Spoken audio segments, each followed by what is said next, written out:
Hi, my name is Colleen Ellis, and I'm a student here at Cape Cod Community College. I love this school, and I'm currently the president of student government and the debate club. Coming to Cape Cod Community College, I wanted to make sure that I got the most out of my experience here. I came from a large school in Rhode Island. After my freshman year, I was saddened to realize that it just wasn't the place for me. I transferred to Cape Cod Community College for what was supposed to be a brief reevaluation of my ambitions and goals for college. I came here thinking that this was just going to be a pit stop for me. That is, until I fell in love with the school. The professors and faculty care so much, and they really want the best for you. Everything felt personalized. I knew that being a student here meant more than showing up to class, doing homework, and submitting papers. One of the best things I did for myself was join clubs and organizations here. Joining the debate club and the Student Government Association has truly made me a fully rounded individual and helped me prepare for my next destination after 4Cs, wherever that may be. Not only did I gain important life skills like leadership, public speaking, and time management, but I made a lot of lifelong friends along the way and meaningful connections. It's really easy to get the most out of Cape Cod Community College. Try as much as you can while you're here. Who knows? Maybe you have a secret talent in debating or have always wanted to be the face of leadership on campus. And you may never know unless you give it a shot. Show up to as many different club meetings as you can. Try everything and try anything. As we always say, powerful futures start here. But the choice to start your powerful future is in your hands. I look forward to seeing you all at some of the meetings this fall and maybe even the spring too. Welcome to Cape Cod Community College. Hello, my name is Savannah O'Brien and I'm the incoming Vice President of SGA as well as the President of Orchard Club and a Certified Peer Educator here on campus. I started at Cape Cod Community College as a dual enrollment student while I was still in high school, and I'm finishing up my degree here before I eventually move on. The thing I love most about 4Cs is that whether you're from the Cape or just passing through, 4Cs quickly becomes a second home. No matter where you're at in life, Cape Cod Community College will help you provide the support necessary to get you where you want to be and might even help uncover some new interests and passions along the way. When I first started here, I was shy and hesitant to participate in any activities, and now I'm involved with multiple clubs and helping to plan events, including planting an orchard right here on campus. All of our clubs are open to members and typically have very little requirements. Just show up. My experience here at 4Cs has been dramatically improved by participating in the activities and events that are available, and it all started just by going to one club meet and greet. 4Cs has helped me discover my passion for environmental science and horticulture, and Orchard Club has allowed me to put both into practice, taking soil samples and helping to maintain our orchard. This club was founded on the principles of sustainability, community, and legacy, and as the new president of this club and vice president of SGA, I hope to bring these principles to the whole school. I want to inspire and encourage others who might not feel like they fit in to make that leap and get involved with something new. You might be surprised at where you end up.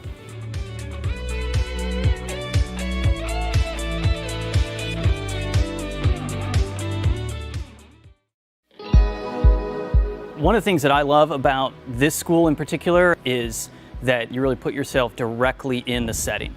So our hangar doors open out to the airport's apron. That's where the airplanes are, that's where the action happens. And so it's not removed from, it's not distant from the work that you're going to do, it's right in the midst of. And so there's a lot of opportunity, learning, connections, networking that happens all the time. The faculty in a program like this one, and particularly ours, brings forward some really useful real-world experience. So the people that have been out there, done the job, put their hands on the equipment, know what it's like, know what the work culture is like, and then are able to bring that back and articulate it in the classroom. It's important to have a school where the faculty has broad experience because one thing, not only do they teach you how to work on airplanes, but they have the information and the experience, so this way they can help you decide which direction you may want to take your career. All the faculty here does the same thing. They speak to the students, look at the students' strong points, and make suggestions on which direction they might want to consider going. We really care about aviation, we love aviation, and we tried to bring our love of it and transfer it over to the students. Our staff has a very wide variety of experience. So we got guys that work on just small airplanes, we got guys that work on just big airplanes, and we got a lot of people that work on both. When you first show up, there's a heavy emphasis on just some real important fundamentals. Some of that is how to get in the mindset of being a technician in a super safety sensitive field, and then moves into the fundamentals, the math, the science you're going to need, and then from there into the really fun, the tangible, how do you disassemble that engine and rebuild it? How do you fabricate that sheet metal part? How do you paint, how do you weld, all the things that are necessary in the field get covered here so that when you leave, you're ready to go. Aviation maintenance technology is a growing field. They're gonna need technicians going into the future. The opportunities are immense. That's what we try to impart on the students. Once you get your airframe and power plant license, you can take your career any direction you want. You should come to Cape Cod Community College for aviation maintenance because the faculty is ready and prepared to do everything to make you successful.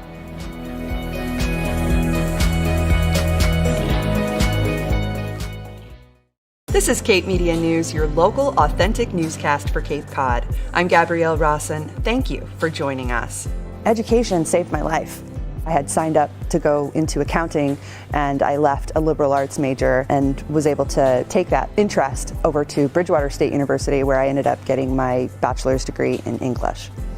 4Cs really allowed me to kind of explore all of the disciplines and all of the education opportunities and find myself. The faculty at Cape Cod Community College, they really genuinely cared about me and making sure that I was enjoying my time at the college. The reason I have the job I have now is because of a connection I made at 4Cs. 4Cs not only taught me how to find my voice, it taught me how to use it. I'm Gabrielle Rawson, and my powerful future started at Cape Cod Community College.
Good morning.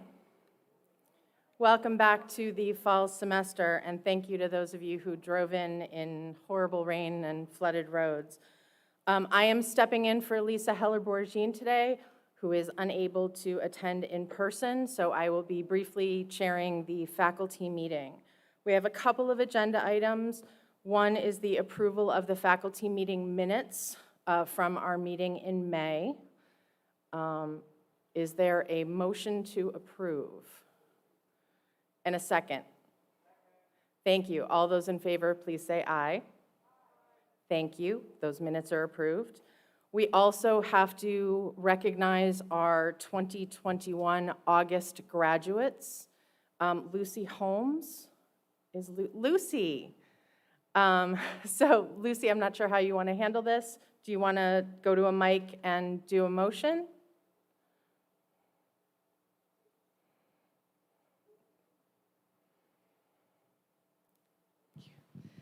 Good morning, everybody. Could I have a motion, please, to accept the August graduates? There is a motion. Motion. And a second. All those in favor? And the graduates for August 2021 have been approved. I also have two very brief announcements. One is a reminder to departments to please vote today in your meetings for the FPC representative from your department. And the second announcement is that college meeting on September 13th will be entirely over Zoom. Future meetings may have an in-person option as well, but we will have to notify everyone of those options. Thank you very much for bearing with me in Lisa's absence. I am now going to turn this over to the Chair of the Board of Trustees, Tammy Sabin.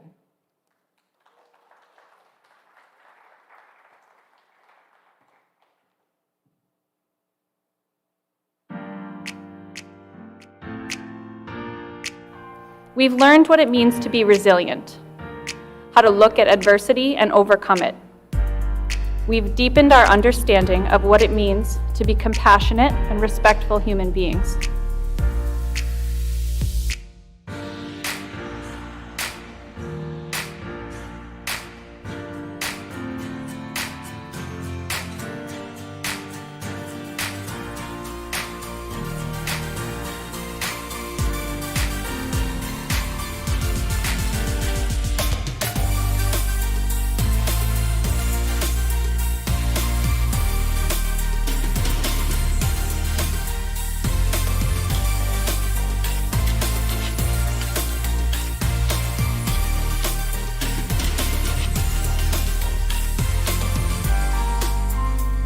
What qualifies as a powerful future? To answer that, you don't have to look that far. Our students and graduates are the engine that moves our region forward.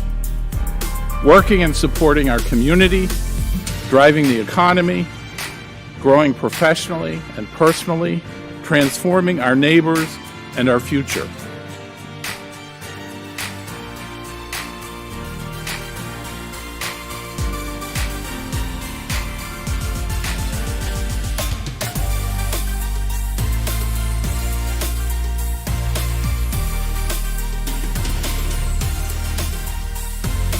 Cape Cod Community College helped me realize the start of my American dream. A dream that helped me bring me back to speak with you today. As I reflect on my 34-year Navy career, my graduation from Cape Cod Community College really started my journey and helped to open my eyes to all that I could achieve.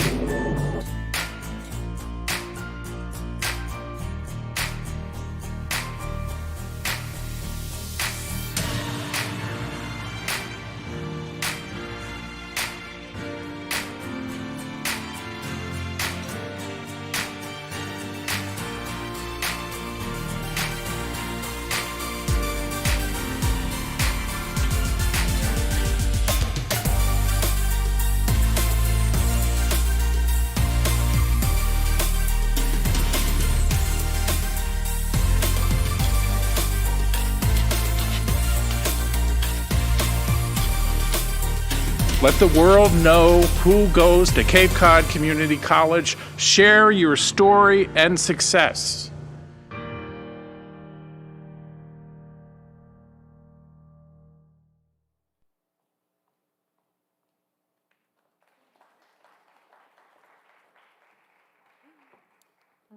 Good morning. That was definitely worthy of an applause. That wasn't Tammy Sabin. For those of you who are new, I am that person. Some of you that are returning to us, I wonder if you remember that, because it's been a long time since we've been together. So I'm really excited to be standing here in front of you in person. We haven't seen each other in a long time. Sometimes I refer to things that I think happened a year ago, and it actually happened 2 years ago. That period in between, that surreal reality that we all faced, was quite a challenge. But as you can see, a lot of those videos came from during that time. So a lot still happened here because of those of you that are involved in Four Cs. So I'm thrilled to be in person to remind you of who we are. And for those among us, I stand here before you on behalf of the entire Board of Trustees, in gratitude for all you have done to make sure that our mission of student success has been served.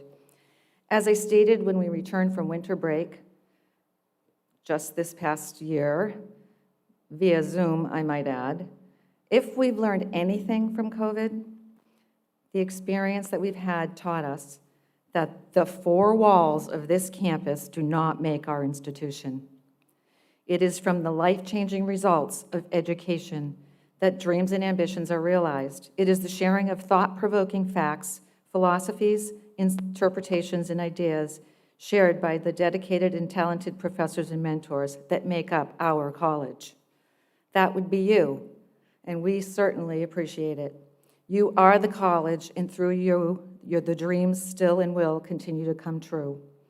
I and my fellow trustees thank you all, faculty, staff, administration, and others, for your continued commitment to our mission. Thank you for your ability to adjust in order to fulfill that mission, and thank you for ensuring that our students can look forward to their powerful futures. Welcome back to campus. I look forward to seeing you throughout the year.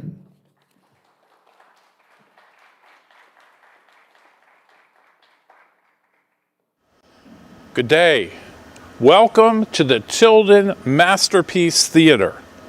I'm your host, President John Cox. Today, we bring you a most interesting and, dare I say, unprecedented selection from our archives.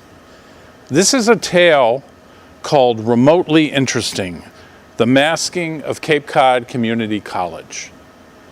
It's a story about a powerful institution of higher learning discovering pandemonium cast by unforeseen evils that wreaked havoc on the world, and the dashing, creative, and committed faculty and staff who rose to the occasion and overcame the disorder. So it's no Princess Bride, but I do seem to remember some pits of despair.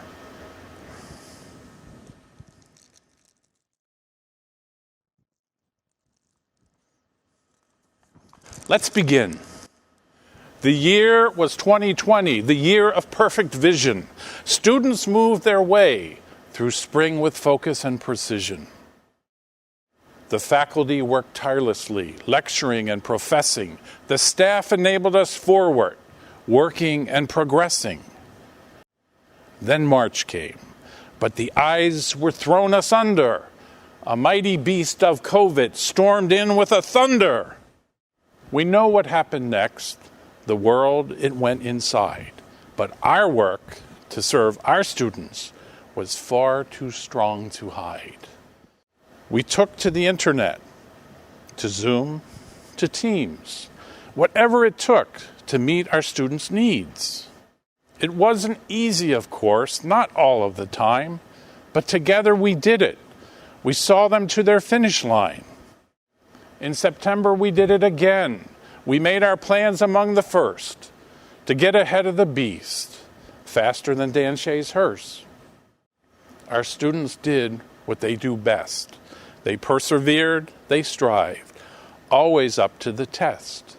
You met them where they were, standing shoulder to shoulder, supporting them, helping them, making them bolder.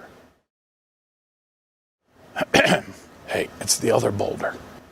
Thanks. What happened next? Well, on Cape Cod, we do hear that the president's heart grew 3 sizes that year.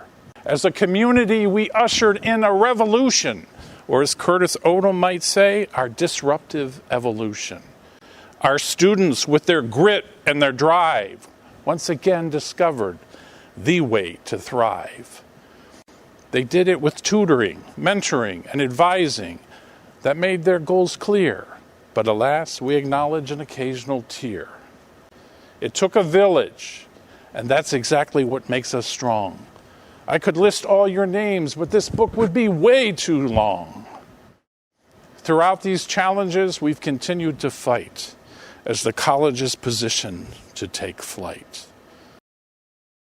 Sure, it sometimes made us feel like we might not float, but we had critical conversations, engagement, and the bigger boat. You all rose to the occasion, and to be honest, it makes me tear up. Don't worry, I won't cry, but I might get you some more syrup. Now here we are. It's 2021, folks. The beast isn't gone, not yet, but it's on the ropes. Our kingdom is still on track to gain a castle, one to call our own, a STEM hub for us all, and the toilet of the future, a true Game of Thrones. There are students on campus. There's magic in the air. And you're back. There you are. I see you right there. Welcome back, 4Cs. We're looking forward and taking on work aplenty. It's what we do best because hindsight, that's really 2020. Thank you for joining us today as we move forward and over the fray. And now, on with our program.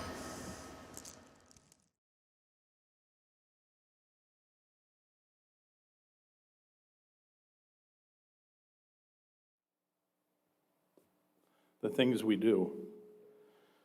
Something to fall back on if this gig doesn't work out. Tammy, I want you to know, we know who you are. We haven't forgotten.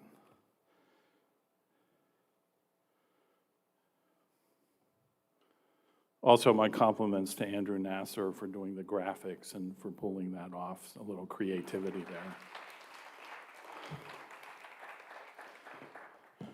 So as we embark on a new academic year, for many having rolled up our sleeves to be vaccinated and continuing to live with our mask, I can't help but think of the past year and a half's journey.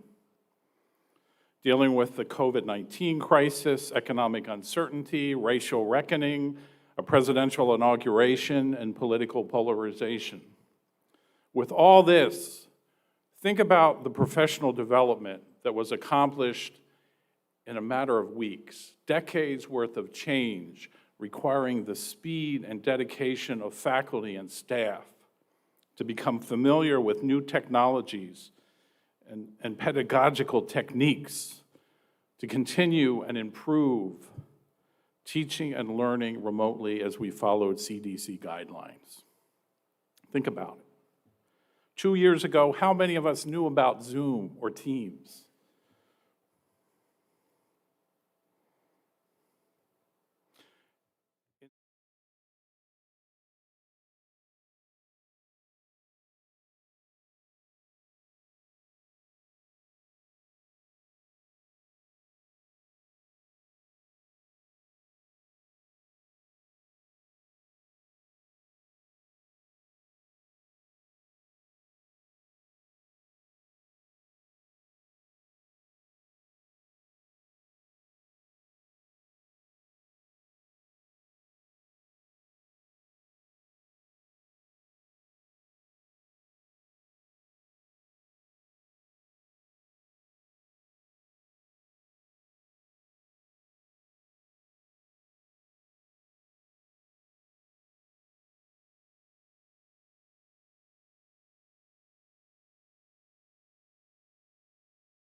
We're not there yet.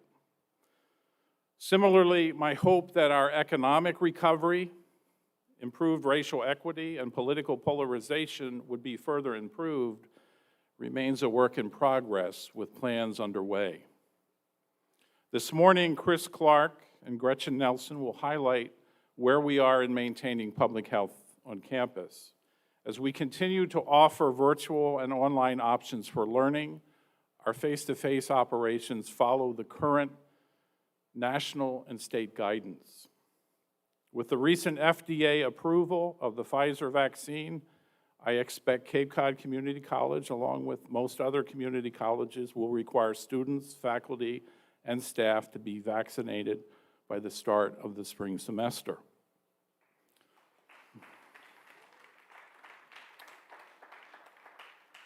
Tell me how you really feel. That discussion is underway, so give us a little bit of time. Further information will be forthcoming in the next few weeks. And once again, we cannot urge you enough, if you haven't been vaccinated, please take advantage of it. On a side note, with those moments of pause and social distancing, those weekends sheltered at home, it gave me time to find some historical artifacts, proving to the doubter among us that I really was a blonde when I first set foot on Cape Cod. All right, you're starting to come to life here. This is good.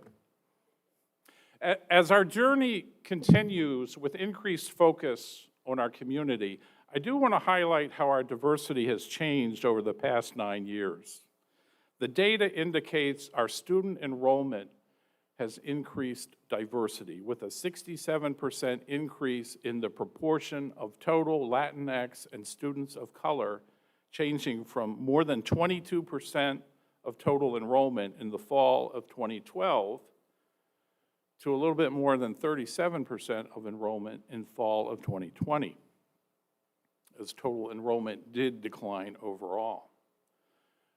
During the same period, from fall of 2012 to fall of 2020, the proportion of Black and African American students among all students served increased 117%, while the percentage of students identifying as Latinx increased almost 50% over the same period.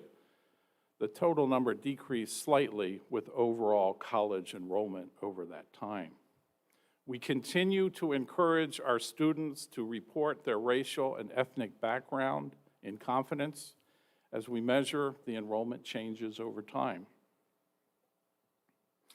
Along this journey, as we consider the political climate and the change in administration, I do want to note that the American Jobs and Families Plans proposals have the potential for transformative change to our community colleges.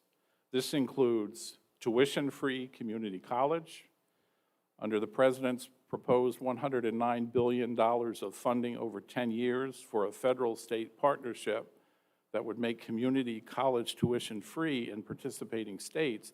This funding would enable tuition and most fees to be eliminated for our students, freeing up other supports such as the Pell Grants to better help serve students with non-traditional college costs. Incidentally, the Pell Grant program would raise the maximum award by nearly $1,400 above the current $6,300 level for students. The proposal also makes reference to new eligibility for certificate programs, which could translate into some form of new Pell Grant eligibility for short-term programs. Think of the benefit for CCAPE specifically. The community college infrastructure, as we know firsthand, community colleges' ability to deliver state-of-the-art technical education is linked to having up-to-date facilities and equipment. The increasing sophistication of technical education, which has a growing virtual component, requires continuous large-scale capital investment. The President has proposed over $12 billion specifically to community college infrastructure. The community college-led job training, the federal government has a long history, as we know, of supporting the expansion and improvement of community college workforce education programs. The administration proposed $9 billion over 10 years to fund a similar program to help community colleges equip the nation's workforce with the ever-growing skills demands of our modern economy. Think of the TAC grant and our previous success in securing this funding. That's what we're looking at moving forward. And then the college completion grants. This would be geared to students with enhanced academic, counseling, financial management, and other tools that they need to succeed. Related to this, our community funding project request tied to the federal budget has been submitted through our Congressman's office, and thanks to the work of Michael Sasso in the AMT program and his speedy proposal turnaround, this $2 million request would align turbine maintenance education with our aviation maintenance technology program and work to tie in the wind power industry. The measure has passed the House, and it's now awaiting Senate action. Part of our journey is the unfinished work with racial equity. As we know, the Board of Higher Education has been very clear, establishing the top statewide policy and performance priority to significantly raise the enrollment, attainment, and long-term success outcomes among underrepresented students in our colleges and universities. This equity lens priority guides campus and system performance initiatives and policies that collectively expand success for residents and for our economy and society. The Department of Higher Education is developing a statewide strategic plan focused on racial equity to be reflected in statewide priorities, programs, and initiatives. The expectation is that by doing so, Massachusetts public higher education will enhance economic and social mobility for all citizens, but particularly for those who have historically been underserved and underrepresented, especially students of color throughout all levels of education. Since the tragic murder of George Floyd, we, both at Cape Cod Community College and across higher education, have been challenged to respond to growing demands for change, reflecting the larger movement of racial equity across institutions and communities. We saw and heard painful stories and experiences giving credibility to the veracity of these issues and the cumulative harm done over many decades and generations of students. While many apologize for this harm, as the DHE acknowledges, this desires more than words. Through the expanded efforts of Dean McCarron and our Racial Equity and Justice Institute team, we will work to build and implement a race-conscious, inquiry-focused action plan that is centered on racial equity. Building from the DHE policy and upcoming plan, this is the time for examining honestly how our longstanding systems, programmatic choices, communications, policies, and practices, unintentionally or not, have created or continued to maintain racial inequity, and we must change them. As we build our equity-mindedness, this is the opportunity to transform our education across the community. Within higher education, the Department of Higher Education did acknowledge the moral issues foundational to this policy action.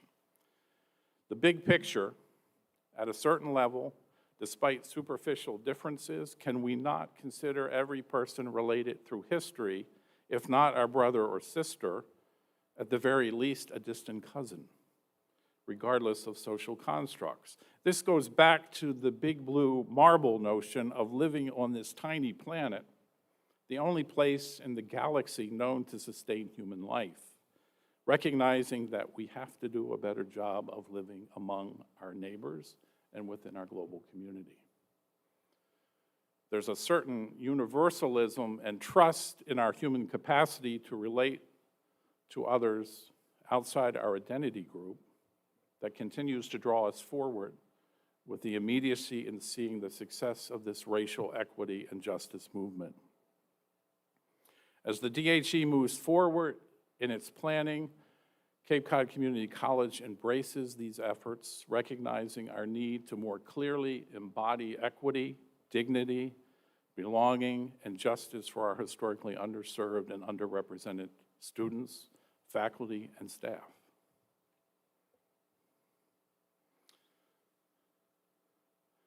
At this moment, we want to take some time to acknowledge the passing of Professor Virender Gautam, our VG. I would ask our graduate, Shelma Pierre, Professor Emeritus John French, and our newest economics faculty member and graduate, Matt Vasquez, to please come forward to read from VG's work, The Road to Happiness.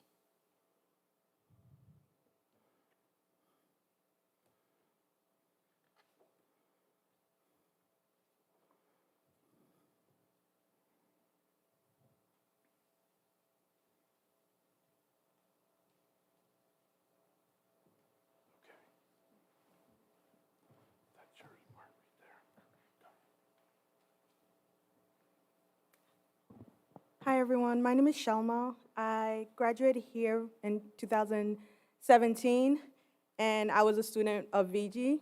And I will be reading the Road to Happiness, the 3 points that VG have for Road to Happiness, starting with the first one.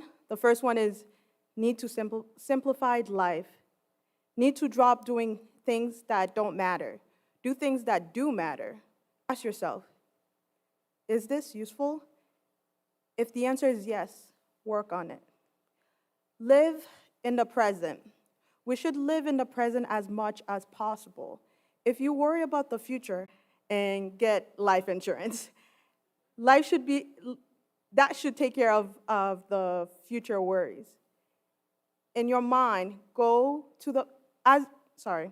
if your mind goes to the past or the future, you simply observed it. See it and witness it. By just watching, it will start to lie in the present more. Time stops when there is no thinking, and sense of time is created by thoughts. Number 3, take meditation break. Instead of hanging around the coffee machine and taking coffee breaks, take meditation breaks. Caffeine is not a stress booster. Take a few minutes after every couple of hours and meditate for a couple of minutes. These are VG's three notes to Road to Happiness. Thank you.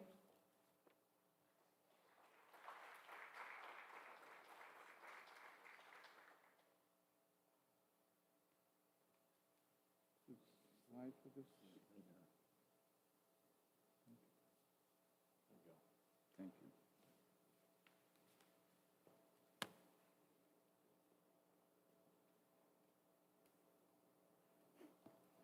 This shouldn't be this difficult.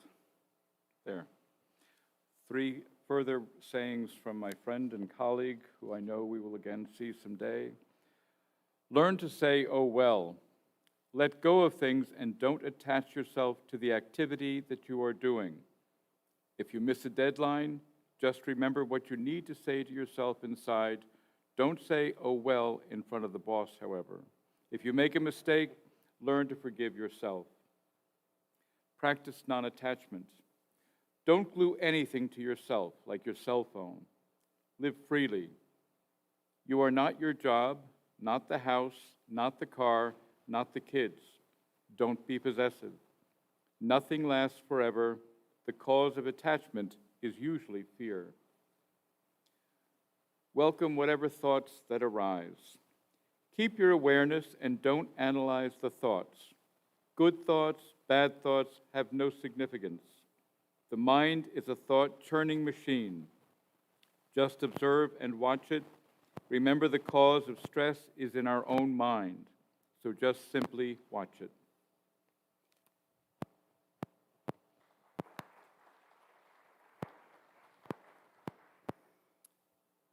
And 3 final thoughts from our friend and one of my dearest mentors, VG. Develop a positive attitude. Positive attitude. Try to be in the company of positive people and positive environments. Stop judging, analyzing, and criticizing others. We're not paid to do that. Such criticisms of others bring negativity inside of us. And lastly, practice selflessness. Have no expectations when you do things for others. Happiness comes from doing things for others, helping others, and not expecting anything in return. Thank you, VG.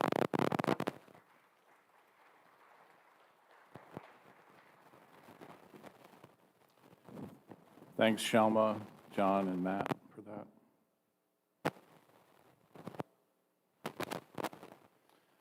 At this point in time, I want to provide a video from Colleen Ellis, who unfortunately, due to work commitments, was not able to be here today, but as president of the Student Government Administration, wants to share her thoughts with us.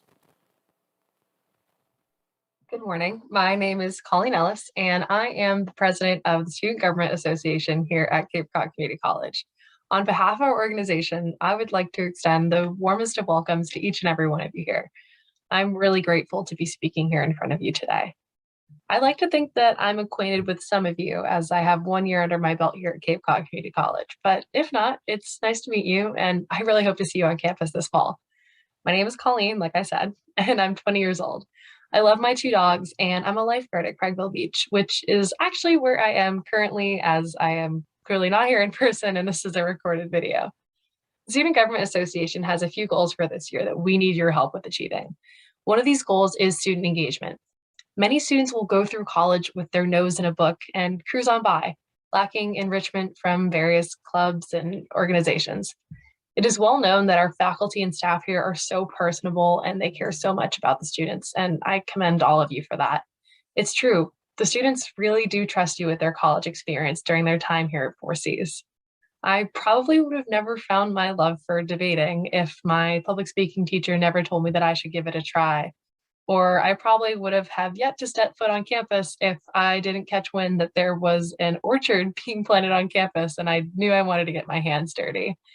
But there is only so much that the few students who are in these clubs can do to get people to join. We need people like you, people that they trust, to encourage them to do things outside the classroom to better their experience. Of course, and the debate club, but I wouldn't be mad if you send some bright pupils my way. As my former teacher, Mr. Garu, once said, "It's not where you go, but what you do when you get there." Another goal for this year is transparency. While I don't think we do much behind closed doors, keeping our organizations transparent and open to all is a pretty great marketing tool to encourage students to try something new. And like I said before, the guidance and help from any of you, even if it's just one of you on the first day of classes and you tip a kid off to the kindness club my friend is trying to start, you could not only be giving that student the lifelong gift of education, but the experience to maximize their college. A college experience that is just books and final papers is like a present, which is nice, but the college experience with clubs and new things and new friends is like a present that's all wrapped up with a bow, and it comes with a card with some money inside. Pretty sweet. But more on transparency. We students have struggled with connectivity this semester, and I'm sure you have as well. I felt like my only friends were people who I would private message on Zoom asking what the homework was. I lost a year of making friends. I'm a transfer student, and while 4Cs is my community and it was filled with people that I had never met before, I just wanted to make friends, and until COVID, that wasn't something that was difficult for me. I tried to make friends, but it felt like all my efforts failed when I closed my computer at the end of each class. I only had one friend my first semester, Max, and that was because we ran against each other for the student trustee position, which he has currently. Social emotional wellness is something that students really struggled with this past year, and we will continue to struggle with it. Some of us this fall will be like freshmen in college. I'm the president of 2 clubs, and I have literally no idea where the building is for my first in-person class this fall. I know I'll figure it out, but I am worried about the student who just doesn't want to ask a stranger or pull up a map, and the same person who was really deterred from making friends like me with the massive obstacle of COVID that we have all faced. And we need to look out for those students together. I'm sure you have all heard the metaphor about college being a blank book that you get to write yourself. And while that is definitely partly true, things are different here at Cape Cod Community College. Here, college is a garden, not a book, and you get to choose what kind of seeds you wish to plant.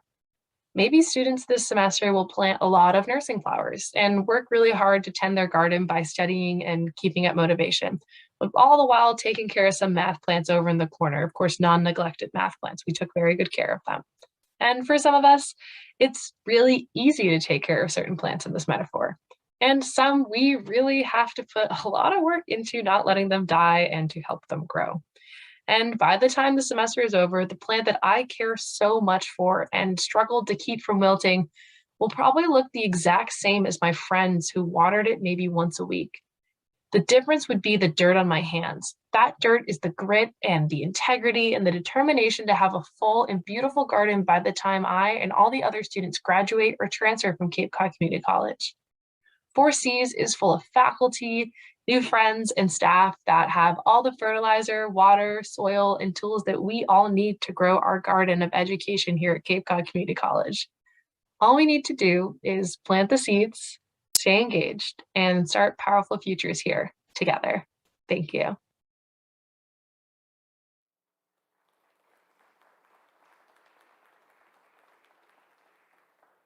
How about that? Isn't that a good motivator as we start to cultivate our future harvest, beginning with the fall semester? So at this point, I want to invite Chris Clark up to talk to us about where we are and how we're going to continue our public health practices in the best way possible.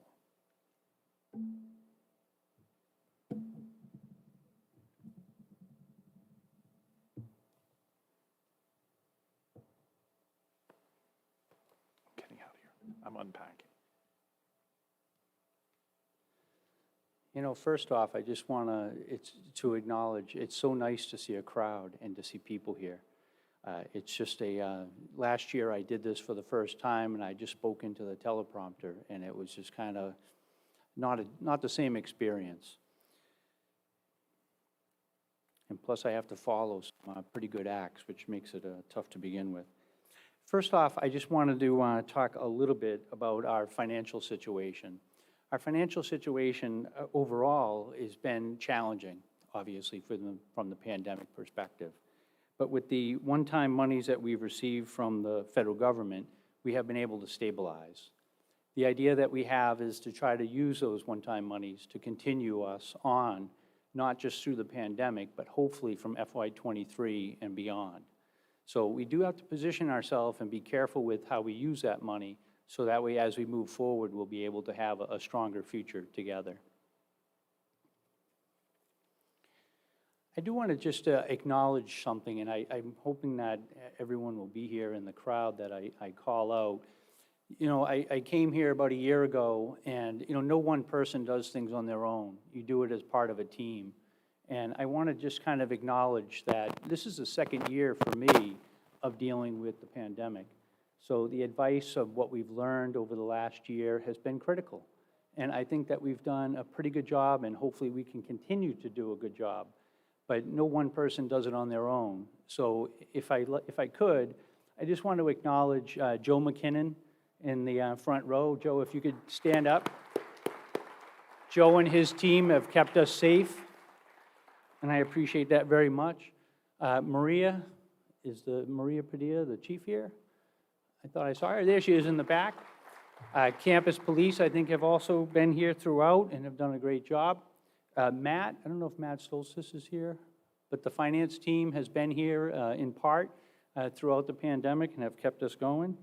I told her I would officially kind of call her out. Tammy Hanley, my assistant, has done an outstanding job, and she is my right hand, and I appreciate her so much. And then on Tilden Arts, Vanna and her team. It was so nice to be able to attend some of the pinning ceremonies, and thank you, Vanna, for all the efforts. And I think as we learned from last year, we only get better, and we can do more of this, where we can have more and do it in a safe manner. I was also asked just to kind of announce folks that have joined the team since since the beginning of the year. So Elena Volkina, I see her in the back. She moved over from procurement and now is the director of student accounts.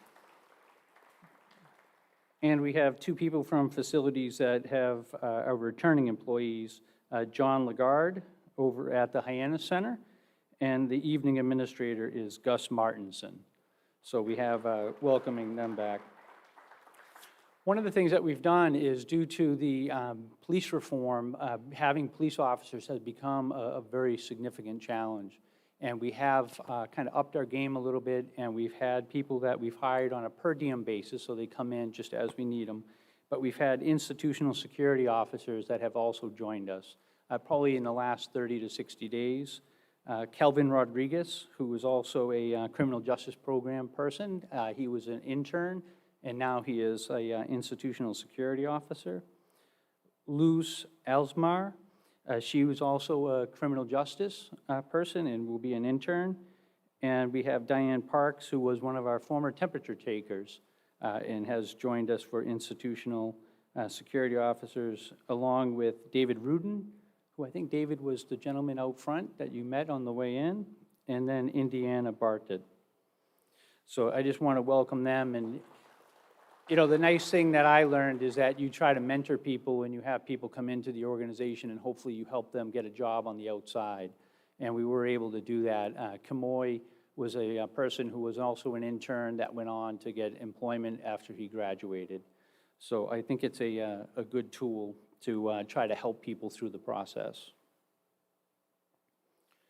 So I know people would be interested in what we're doing for food. Probably one of the things is Unidyne will not be back due to the small footprint that we have of students on the campus.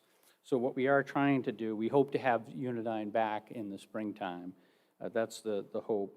We do have for catered events, we have Panera. So Panera will be available. We have set up an account with them. Unidyne will be operational once they have their facility up at Cape Cod 5 in October, so we hope to have some. We are in the process of securing fresh food vending machines on campus. Those will be at the airport in Plymouth as well as on the main campus here. That means salads and sandwiches, so not just cookies and crackers and things of that nature. Vending machines that we do have that we will get hopefully filled fairly shortly that will have some of those traditional are the ground floor of Tilden, the Grossman Commons cafeteria, the science building, and the north-south connector. And the big one, and we have the graphic up there, is we have so far secured 2 food trucks. So the idea is to have food trucks come on campus to kind of give a little bit of a variety for folks. I think we have one is a seafood truck and the other is a pizza type truck. So we are looking at bringing on some diversity for opportunities for food. In terms of the reopening plan, I just wanted to kind of talk a little bit about that. I do think that one of the guidances that we received from the Department of Public Health and the Centers for Disease Control is they really emphasize the need to do layers, to have as many layers as we can to protect people. So as we see here today, we have the masks, we have the distancing, and those elements. And I think that really the one thing I want to just kind of acknowledge the steady leadership of President Cox too. You know, he has been very diligent about making sure that we keep people safe. So when I get direction and work with Joe and the other teams, our mission is to make sure we find ways to study and keep people safe. So that's really what our goal is. One of the things that also I think is a major benefit for this year, having a larger footprint of people on campus, is that we have more people that are vaccinated. We didn't have that tool when I started back in June when the pandemic started, so we now do have additional. And then you'll hear the slow drum of the air purifiers throughout this auditorium. So Joe has done an outstanding job to secure air purifiers that make sure that the air gets turned over. I wish I could say our infrastructure was outstanding and we could just rely upon our own infrastructure. We cannot, so we need the air purification to add to that.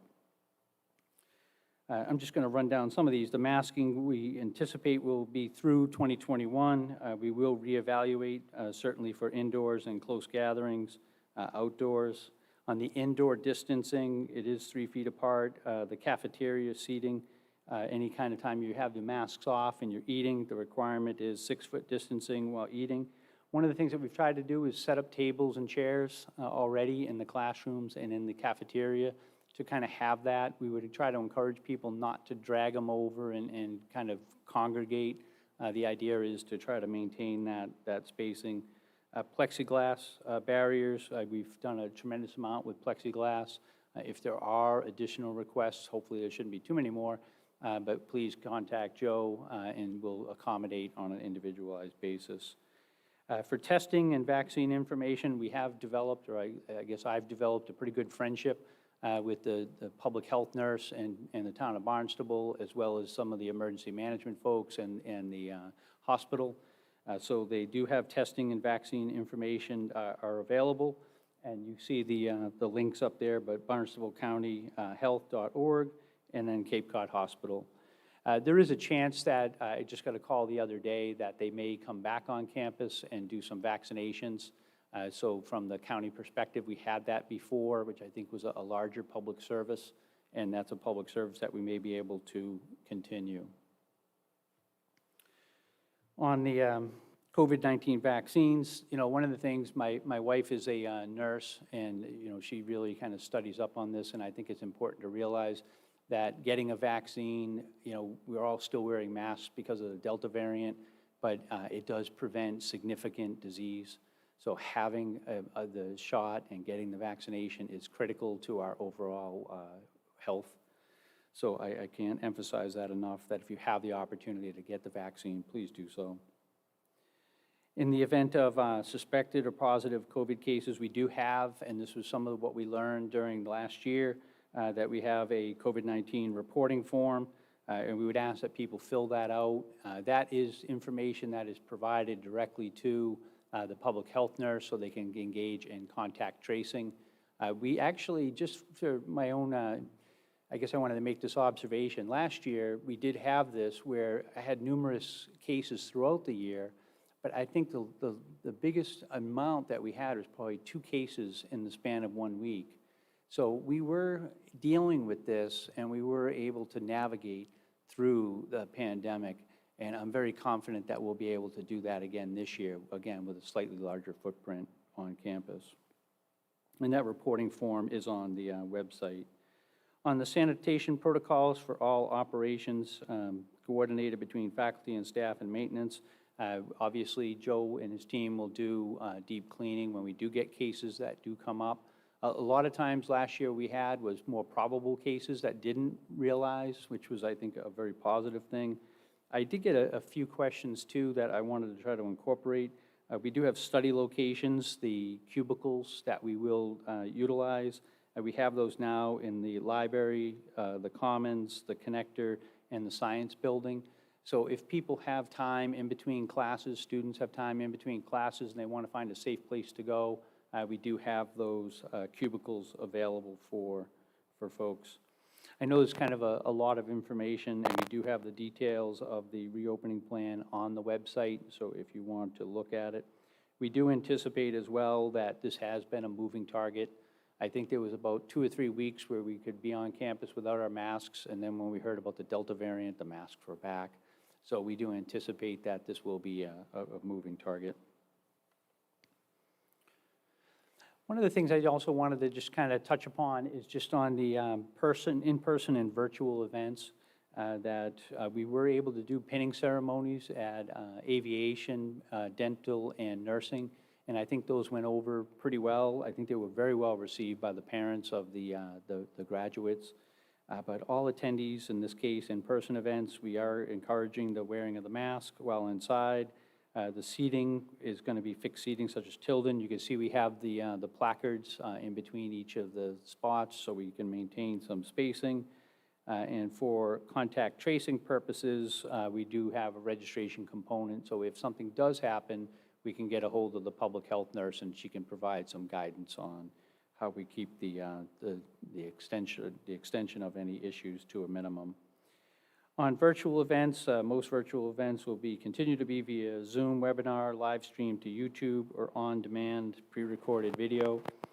I know one of the things, and I just wanted to put a plug in here for Vanna and her team, is that in pursuit of better outcomes for quality and attendance, these events should be submitted to 25 Live at least 30 days in advance. That does allow us to plan for things so that way Joe and his team can do the cleanup and the setup that's necessary.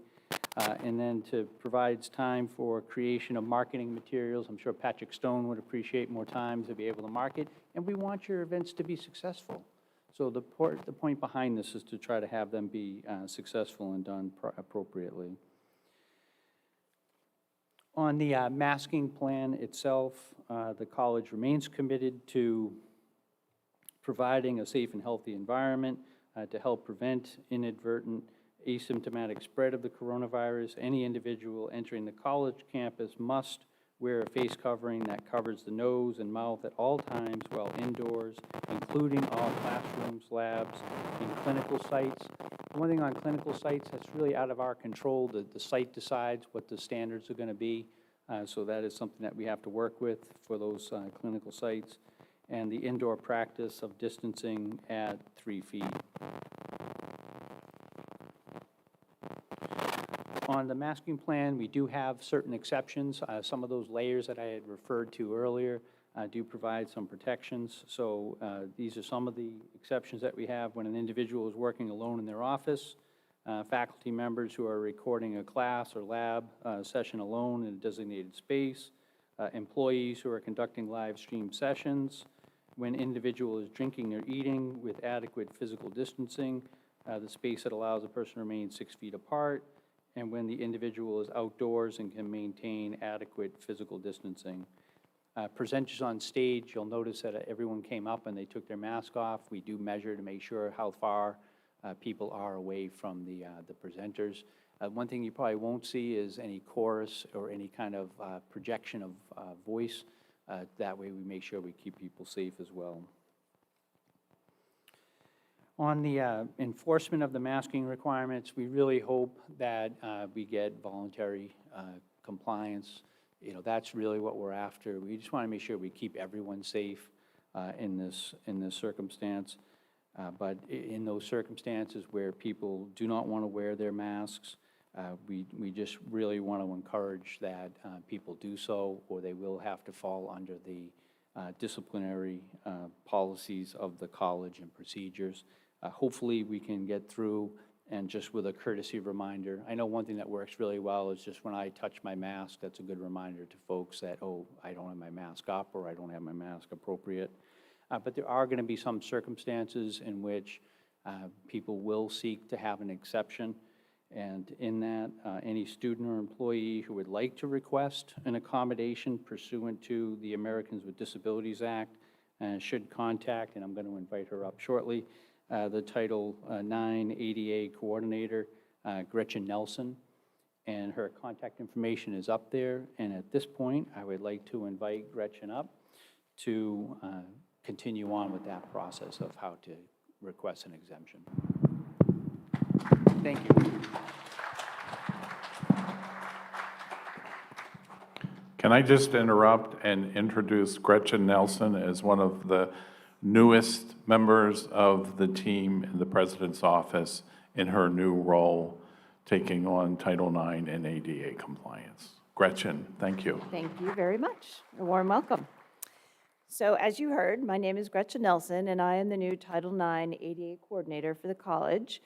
I support Title IX initiatives, including discrimination based on sexual identification, sexual harassment, and sexual assault. This includes awareness, training, in response to Title IX concerns for student, staff, and faculty. In addition to this role, I support the college with ADA guidance and staff and faculty with ADA requests. Today, I'm here to advise you of the accommodation process for the mask mandate. If you believe, or a student believes, that they are entitled to an accommodation due to a significant medical concern involving mask wearing, you're asked to contact me, or they're asked to contact me to follow the procedures for requesting an accommodation. Once all the necessary paperwork has been reviewed, they will be issued an exception card, and they will be able to present that exception card when requested by staff, security, or a faculty member. There will be extra mitigation strategies that are discussed with the student, faculty, or staff member that's requesting this exemption, and we'll discuss those on an individual basis. I want to thank you for your time and attention to this very important aspect of campus safety, and I'm excited and really proud to be a member of the team that's working to support student success. Thank you.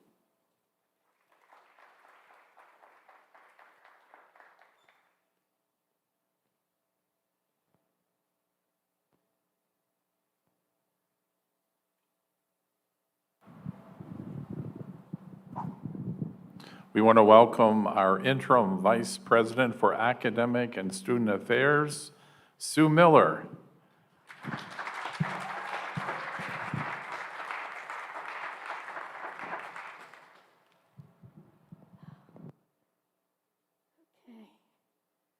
Oh, no. Yes? No.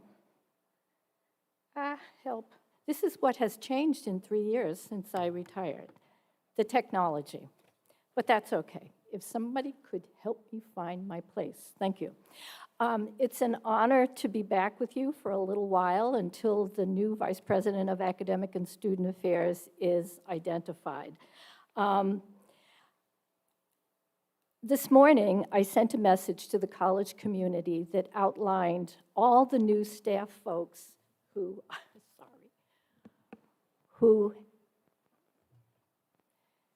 have been hired and joined us since January. If you had a chance to open that email, the list is extensive. And when you get a chance, look at their departments and send them a welcoming message.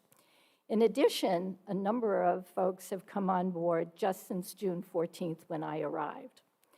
First, I'd like to introduce, and if she's here, Dr. Angela Quidadamo, who is our new Dean of Student Retention and Completion. Assistant Professor Matthew Vasquez, Economics faculty. Lisa Zencius, I don't know where you are, probably Professor of Communications and also Manager of WKKL. Kelly Sullivan and Angela Fellows, who are administrative assistants to the nursing program, day and evening. Michael Sasso has been here with the college since March, and he has made himself known. Welcome, Michael. Kate Condon, who is the coordinator of assessment and will work with the college community on the NECHI fifth-year interim report. And you'll hear more from Kate in a moment. Althea Aiden Wilkes, who's our early childhood education pathway grant coordinator in an interim role.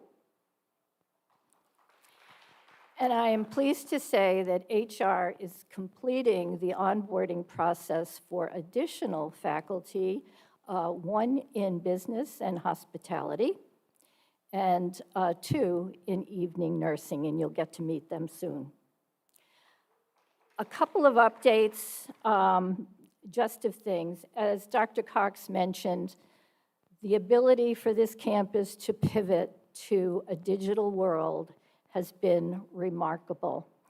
And just since I got here in June 14th, I just cannot believe the amount of programming that has come out of the TLC, thanks to Rachel and Trish. And just watching the process during the Summer Institute, where I think 11 or 12 faculty were fully engaged with how to convert their classes to HyFlex under the brilliant oversight and support of Tom Schaefer. So congratulations to all who participated in that. And I think this truly is the wave of the future, and we're going to see more of you going through that training and seeing more of our courses in that modality. And Bill Berry and Kathy Frazier as mentors, Moodle mentors, to answer every question, anticipate every problem relative to the learning management system. Thank you so much. The reorganization of academic and student affairs that was approved in March went live August 1st. And so you'll hear more and see more about that, and that final chart is available for you to take a look at. AMT pinning for cohorts 8 and 9 in August was amazing. The looks on family members, the pride of students, the faculty pride, the staff pride that provided all the surround support to them is just amazing and is so appreciated. To just kind of piggyback on to Dr. Cox's remarks about the equity agenda, with George's help, some faculty help, Dean McCarron's help, we submitted a proposal for the Higher Education Innovation Fund, and it's titled, and reflectively on our curriculum, to consider equity-minded assessment practices and grading, and to look at ways within our curriculum, within our syllabus, that we can eliminate barriers. You know, once upon a time when I was a young professor, we were told to think about the syllabus as a contract. And unfortunately, or fortunately, that tightly hewn document was really good from a legal perspective, but sometimes very intimidating to some of our students. And so this will be an opportunity to not change rigor in any way, but create learning documents that will be much more inclusive and inviting to our students so that they actually can succeed. So you'll hear more on that if we're funded, but even if we're not funded, there are other ways to get this work done, and that will happen. Great. Just some thoughts on some other things. We were funded through a very large grant, well, I guess it's a grant, called Supporting Urgent Community College Equity Through Student Services, or SUCCESS. One of the college presidents, Lane Glenn, figured out that if the Commonwealth invested approximately $1,500 in every community college student, maybe we could scale up the outcomes that we've been able to achieve through programs like our TRIO Advantage program and Coaches and Mentors. A number of individuals, led by Dean Crampton, have kind of been brainstorming how we could scale this up across the college, and you'll hear much more about it as time goes on. But it was in a meeting we were talking about the other day, we said, you know, how do we get students to buy into all this good stuff that's free? And what we reflected on was that faculty are probably the most critical marketers when it comes to student support and student services. So in your department meetings today, you'll see a little document from Dean McCarron that really asks you to be aware of, to talk about TRIO, Advantage, Coaches and Mentors, and SUCCESS as a really good thing, and encourage your students to participate. And if a student reaches out to you to say, so what do you think about this SUCCESS thing or Advantage thing? We would hope that you would continue to embrace and encourage student participation in those programs. The spring schedule is due to the registrar September 18th. It's amazing. And so you can put January intercession in that as well. So a group of us in enrollment management and the deans will be kind of thinking about and looking at the data from this past spring and what we're seeing in fall fill rates, enrollment, to kind of come up with a schema, not a scheme, for how we can determine percentage of full online, percentage of remote, percentage of face-to-face classes, and create a very tight schedule with lots of opportunity for shadow sections so that we can provide the courses that students need in the modality that they needed without a lot of need for consolidation and canceling later on.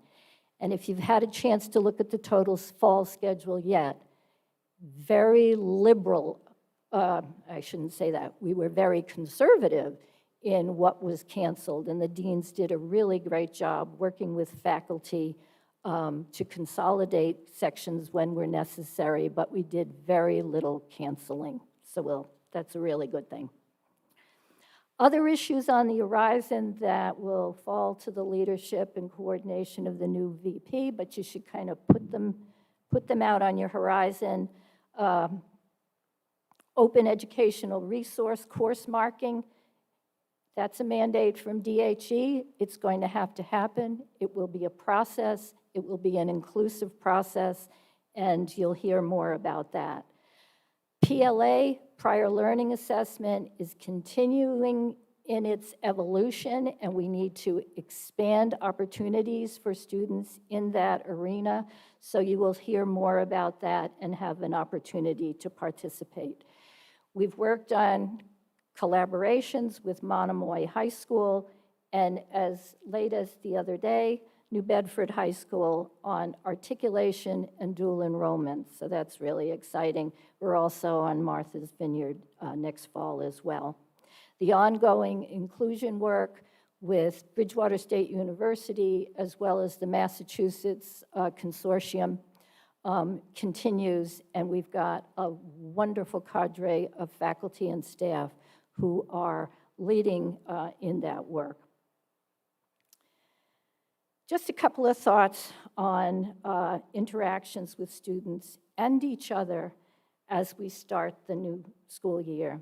The word cloud here were my efforts as I sat back and reflected.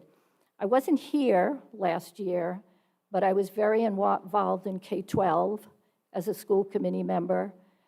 I was an ombudsperson in nursing homes. I was doing a number of other community kinds of things that took me right in the face of COVID and planning around COVID. So those were just some of my thoughts.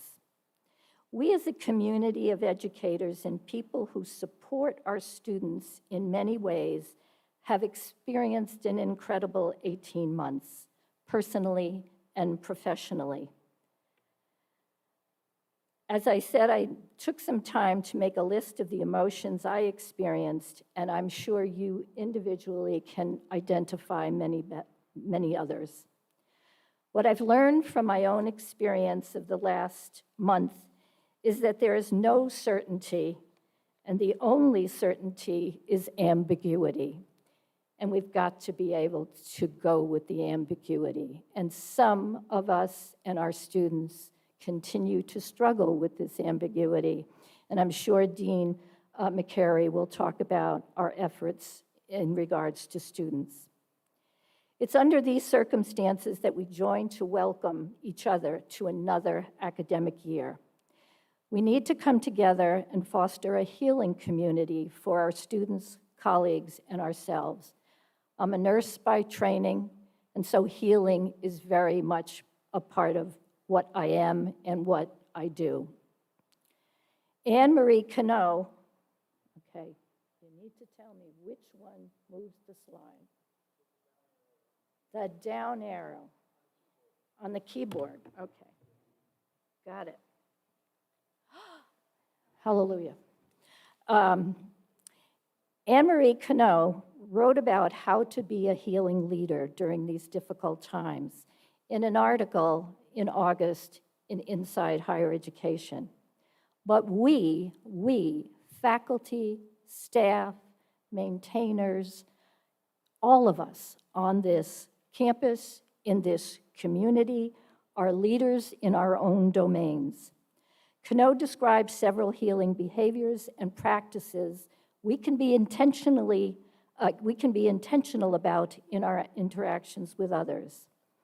The first one is to check in with colleagues and students. Observe and assess. When you kind of see a change in behavior, change in activity, maybe something's going on. Validate with the person what you see and what you are picking up. Show empathy. Empathy is highly underrated. It's really important. Don't always try to solve a problem. Listen and be present. Conduct wellness checks over coffee or office hours, which I would ask you to consider rebranding as student hours, because it's not happening in offices anymore, and it really is student-focused time. Build and empower an inclusive team and climate in your office, in your classroom, wherever. Build and empower an inclusive team, and also realize and be an intentional way to include everyone. Everyone has a voice and standing. Look for holistic solutions. Look for opportunities to dismantle practices and systems that make people unwell. People can be unwell physically, but socially, emotionally, and spiritually. Seek our own healing. Notice our own symptoms of stress, discomfort, and engage in healthy practices. Cano finally says, we must find ways to develop and sustain the vitality in our own units. Have a safe, healthy, and satisfying year. Next, it's my pleasure to introduce Kate Condon.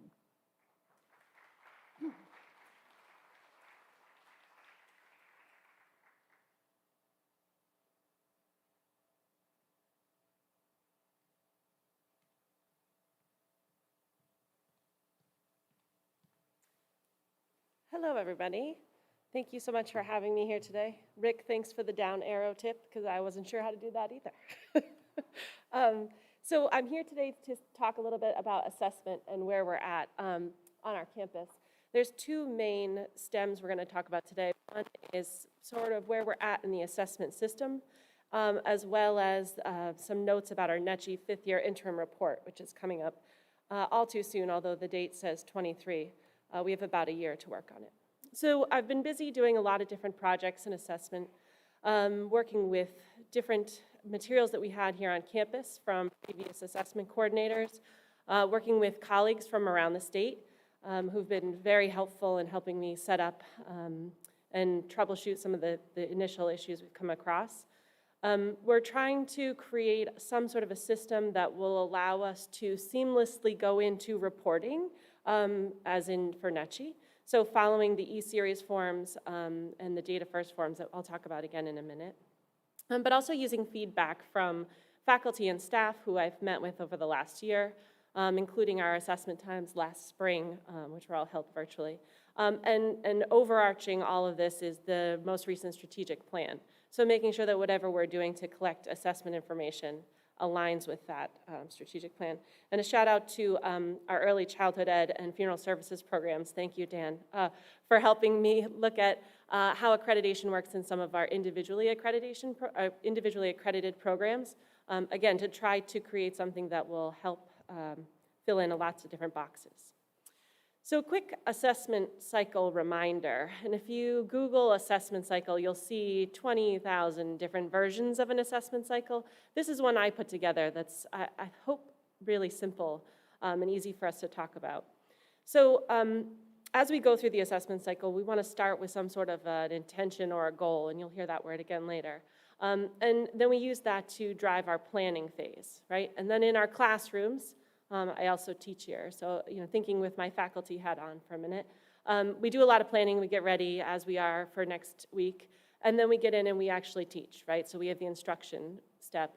Then really we need to step back and assess what we're doing and how we're doing it and how it's working. And then we have a period of reflection. So I really just want to remind us of these different things. These are things that we're all doing. All of us who are teaching, even our staff who are doing these in their individual areas and jobs, we're doing a lot of these things.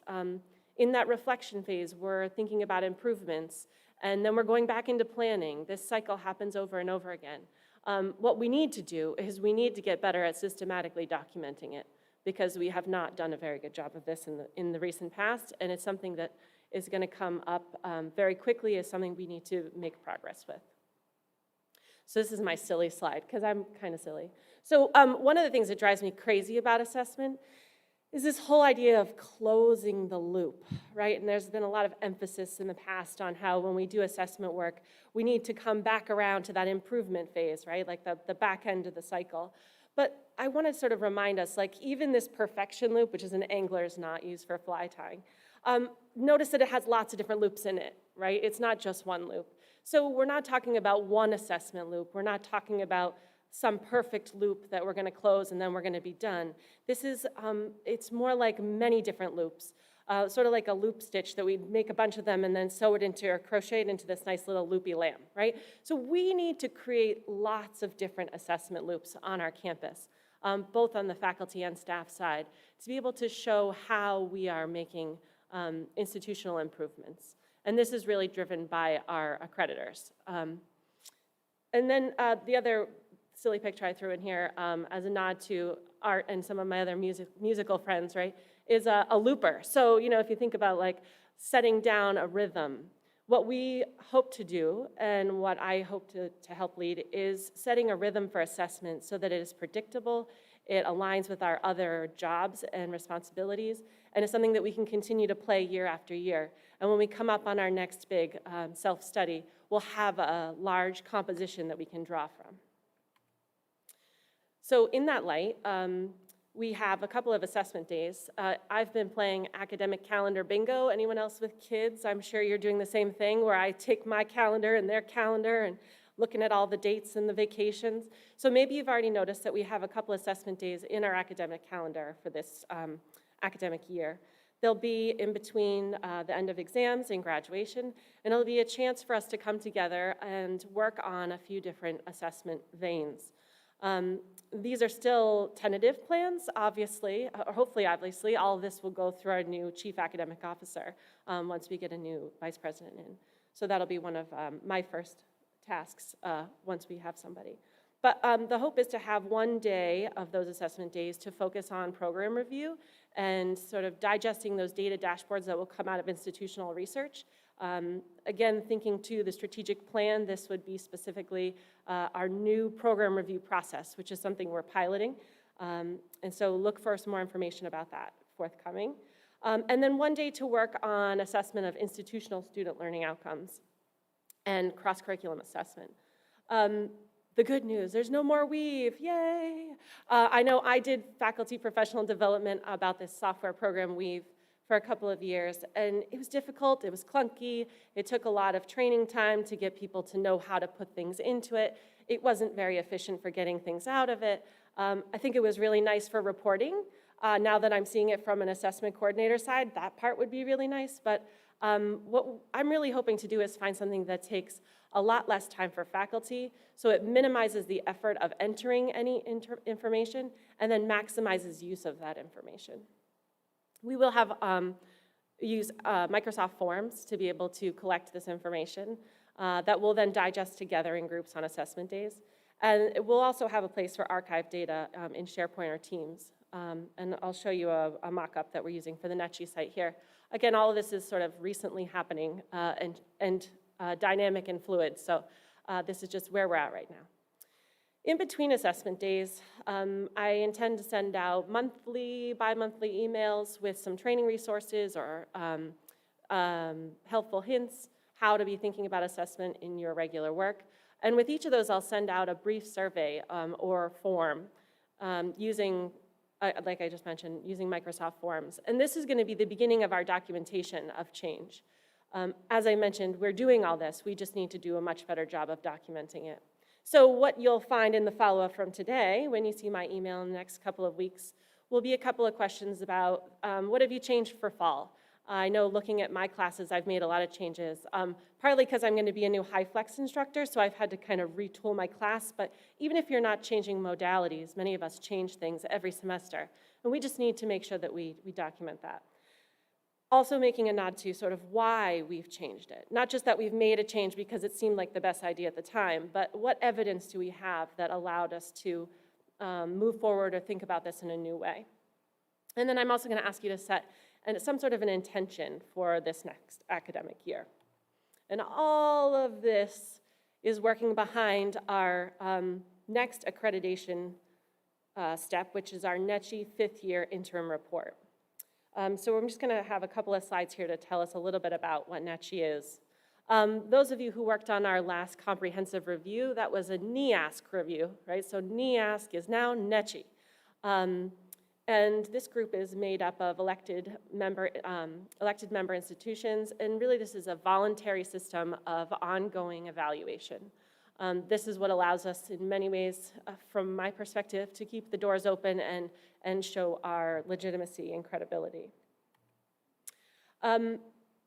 What is this 5th year report? So in between our comprehensive self-studies, which are 10 years apart, there's an in-between, sort of like a check-in.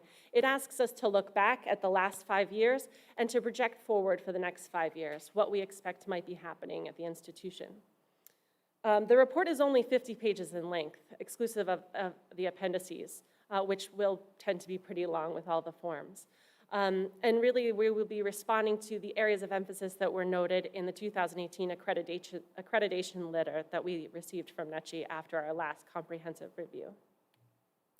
Here's just a really brief click onto the outline for the report. And you can see here that the work that will be done is really more collaborating and trying to find an easy, simple way of saying what we're doing. You can see we only have 2 pages for each area of emphasis, only about 2 pages for each of the NECHI standards. And then really the bulk of this report will be that essay on educational effectiveness, hence the assessment conversation. So all of that assessment information will feed directly into that 15 to 20 page section of the paper. Marie Murphy and I are working on this together, and we've gone back and forth on timelines and many times already.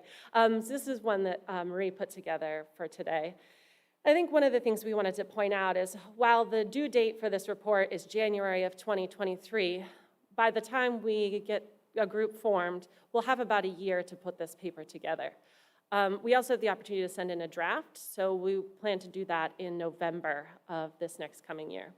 Some of the things we're going to be working on in the meantime, getting our Data First and E-Series forms developed and completed, populating a SharePoint site, and pulling together members for a committee. And here's my plug. If you really want to do this work, please send me an email. We'll be calling on people after working with leadership to identify those who we think would be helpful. But if there are volunteers, certainly welcome to have you. This is just a quick slide to say we're working on SharePoint. As you can see, it was published on August 30th, so hot off the presses, and there's not much in there yet. Most of it's the outline that I just showed you for the paper.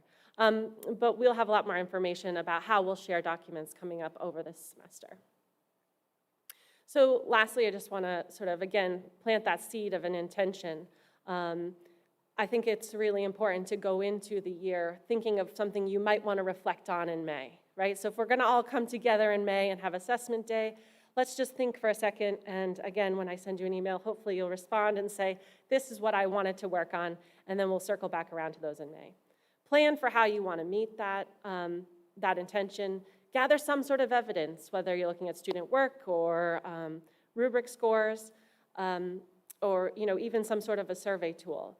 And then we'll reflect together on that when we come back together in May. Thank you again for having me. Please stop by and say hi. I have an office, which is super exciting. It's actually in this building in room 212, so please come on by and say hello or send me an email. And I look forward to working with you all, faculty and staff, to try to find an assessment system that works for everyone. Thank you so much.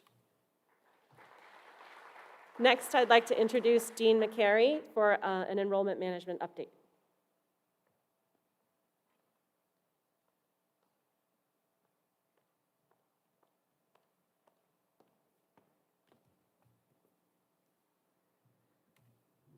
Good morning, everyone.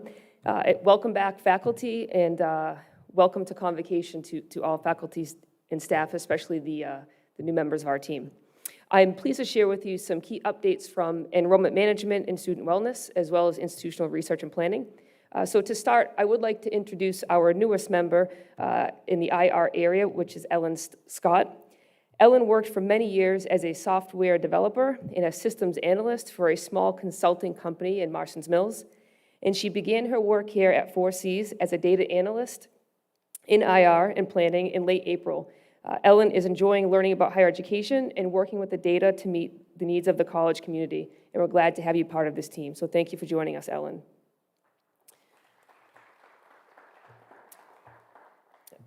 As we talk about our enrollment projection and our enrollment goals for this year, I want to just share with you quickly that there's two goals we're always chasing in enrollment. One is our projection, our enrollment to budget projection, and the other is last year's annual credit count. So those are the two things that we keep in mind in enrollment management. How do we make sure that we meet our enrollment to budget, and where are we in comparison to last year and the year prior? So our enrollment projection for this fall for this school year, is to reach 52,000 credit hours. To track our progress, I'm sharing with you 5 key milestones. These overlap in the enrollment projection and with previous years. The first milestone for us is hitting our fall enrollment to budget projection. By the semester's end, our goal is to exceed over 28,800 credit hours to meet this milestone. But as Dr. Cox always reminds me, our true goal is to exceed last fall, the fall before that, and the fall before that in terms of enrollment credit hours. Throughout this semester, enrollment management and institutional research will share our data dashboards that will track our progress and allow us to discuss recruitment and retention trends. This will also allow us to remain nimble and make any necessary adjustments to our strategies if needed to improve overall student success. Let's start first with an overview of our incoming students.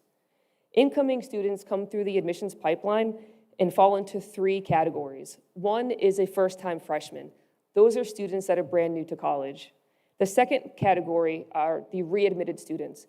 Those are students who have been here in the past but stopped out for one reason or another and now want to come back to 4Cs. The third group are transfer students. Transfer students are those that either transferred directly from an institution last spring or took some time off and are now transferring to start their powerful future here. As you can see on the chart, our readmitted students tend to have a higher yield rate. That means that those students that are accepted tend to register for classes more frequently than the first-time and transfer students. Using this data dashboard, this is one example of how we can change our strategy. So as the summer unfolded and we see that the readmitted students are doing well, admissions and advising shifted their focus to first-time freshmen and transfer students, trying to make it easier to gain access to drop-in advising with your transcript via Zoom or on-ground appointments. Our admissions office, our advising teams across campus have resumed on-ground enrollment and student support services. We've also talked to our incoming students about our flexible enrollment options. Marketing has strongly assisted us in terms of marketing for our 5 different class modalities, our Be Powerful campaigns, using cost comparison models, and using social media outlets to attract new students, but also encourage our continuing students to return. And later this fall, Dr. Wu, Ellen, and I will work on a retention dashboard to share with you so we can see the student profile of our student body.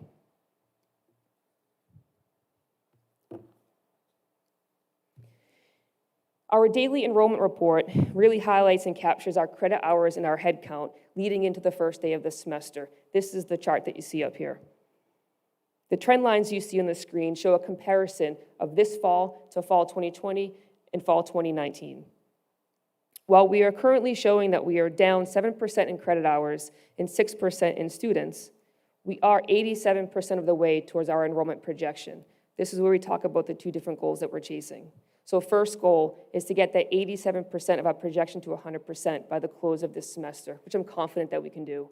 And then we move on to capturing that goal from last fall. As you can see on our next slide, our quick terms are gaining momentum. There's a lot of opportunity in our quick terms. Quick term 2, yesterday was at 1,059 credits. We are well over 1,100 as of this morning. So our numbers in our quick terms are continuing to climb, and we will be relying on these as we enter the first month of school. So to recap, Our first key milestone this year is to reach and exceed 28,820 credits this fall. That means we need just under 5,000 credits to get there over the next couple of months. We've increased our on-ground coverage, we've increased the availability of drop-in Zoom in-person appointments, and we continue to reach students via phone, email, and text. The next 2 weeks are critical, and we're asking for all hands on deck to help hit these goals, and I'm confident that we will. I'll be sure to send you enrollment updates as the semester progresses, and please reach out if you'd like to discuss more our data dashboards and how you can be part of the conversation. It's really small. I'd like to take a couple minutes to talk about why mental health matters here at Cape Cod Community College. I spoke to Dr. Maraway this morning, and she sends her regrets for not being able to be here. Mental health matters at 4Cs is about building an infrastructure on and off campus that provides a network of support to help students achieve personal wellness and academic success. Each semester, I provide the campus community on updates on the total number of COM referrals that we receive, and it seems that year after year, that number continues to rise. Well, this is the year that we change that. 2021 to 2022, we want to reduce the number of emergencies, crises, and significant barriers that our students are facing. By working as a student-centered campus, the Student Wellness Office is committed to collaboration with all areas of campus to focus on a culture of health, wellness, and safety by providing solutions-focused programs, short-term brief counseling, trauma-informed practices, crisis intervention training, case management, and recovery support for our students.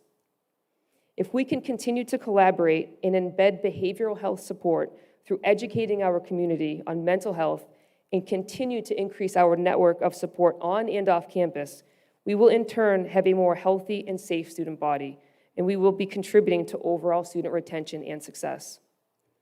I'd like to share with you an example of our first crisis that happened this fall. Oddly, one of our students reached out to the admissions office and explained that they were in dire need of basic needs support. This admissions staff member, Donna Walker, immediately contacted the Student Wellness Office. The student reported having no place to live, no money for food, and no transportation to get to and from work or school. The student also works 12-hour shifts to try to maintain temporary housing, and as of yesterday, the student was in jeopardy of losing it.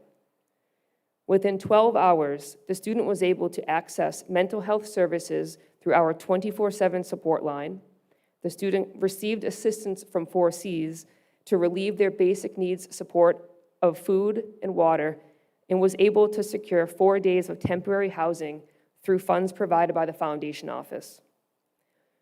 We were also able to provide her with a book voucher, Stop and Shop gift cards for food, a laptop, a bus pass for transportation, and access to the food pantry on campus, which included food bags, an emergency backpack kit with essential toiletries and survival items.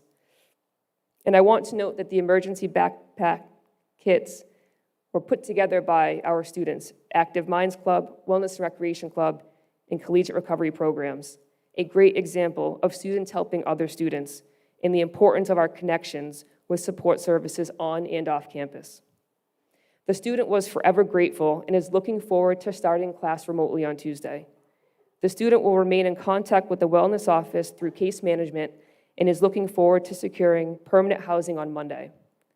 Thank you to all involved in this situation. If we continue to pull together like this for our students, we will help them achieve personal wellness and academic success, and that's why mental health matters here at 4Cs. While our focus on mental health matters has primarily centered on students, we also care about you, our faculty and staff community. The Student Wellness Office has teamed up with AFSCME, including Marianne Stacy and Sky Green, to offer a year-long program called Wellbeing Wednesdays. Wellbeing Wednesdays is about inclusivity, connection, self-care, overall well-being, and compassion, and learning how we can address fatigue, burnout, isolation, or just finding ways to juggle our hectic schedules. Please be on the lookout for that schedule, and we hope that you'll join us. And one last plug. The behavioral intervention team is looking for new team members. If you have an interest in joining the COM team, please reach out to Mara. Her contact information is on the screen. We'll provide training for all team members, and I guarantee you'll be a valuable asset to our response team. I look forward to our new beginning, reaching and exceeding our enrollment goals, and continuing to make mental health matter at 4Cs. Thank you, and welcome back. I'd like to now introduce our Chief Information and Technology Officer, Rick Wixom.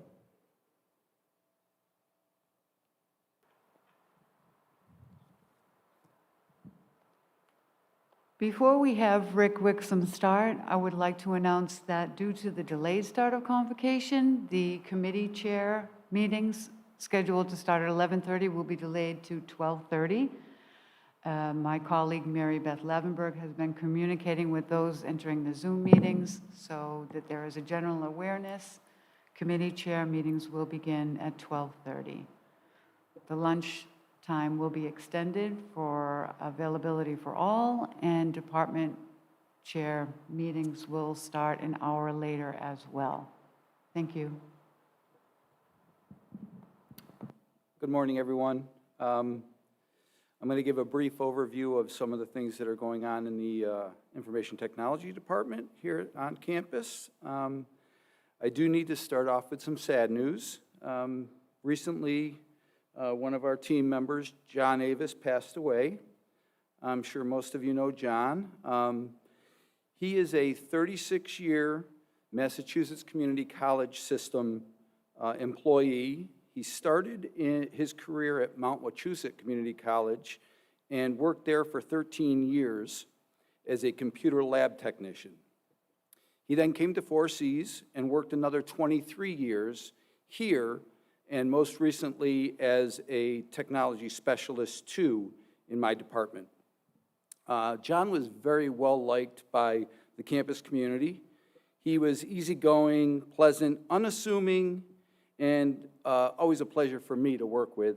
And he had a great sense of humor. Some people may not have found that true because it was a very dry sense of humor, but a sense of humor nonetheless. John and I actually had a couple things in common. We were both born and raised in Western Massachusetts. John is a Springfield native and grew up in that area. He graduated from Palmer High School and attended the UMass Amherst campus.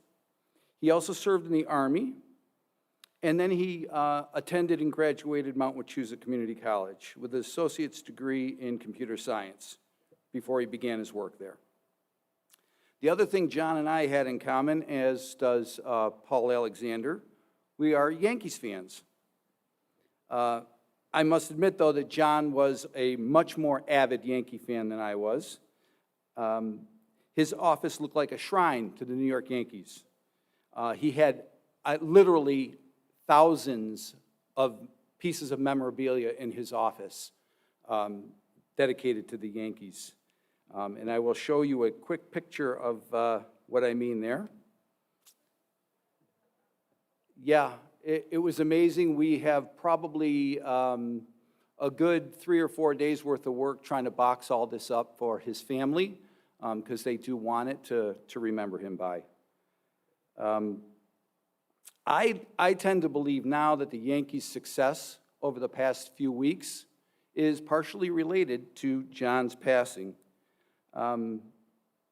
He just is willing them on to win.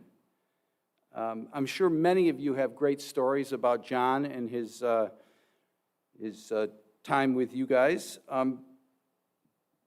But what I would like to say first is, John, rest in peace, please. And I know this is going to upset some people, but go Yankees. I'm going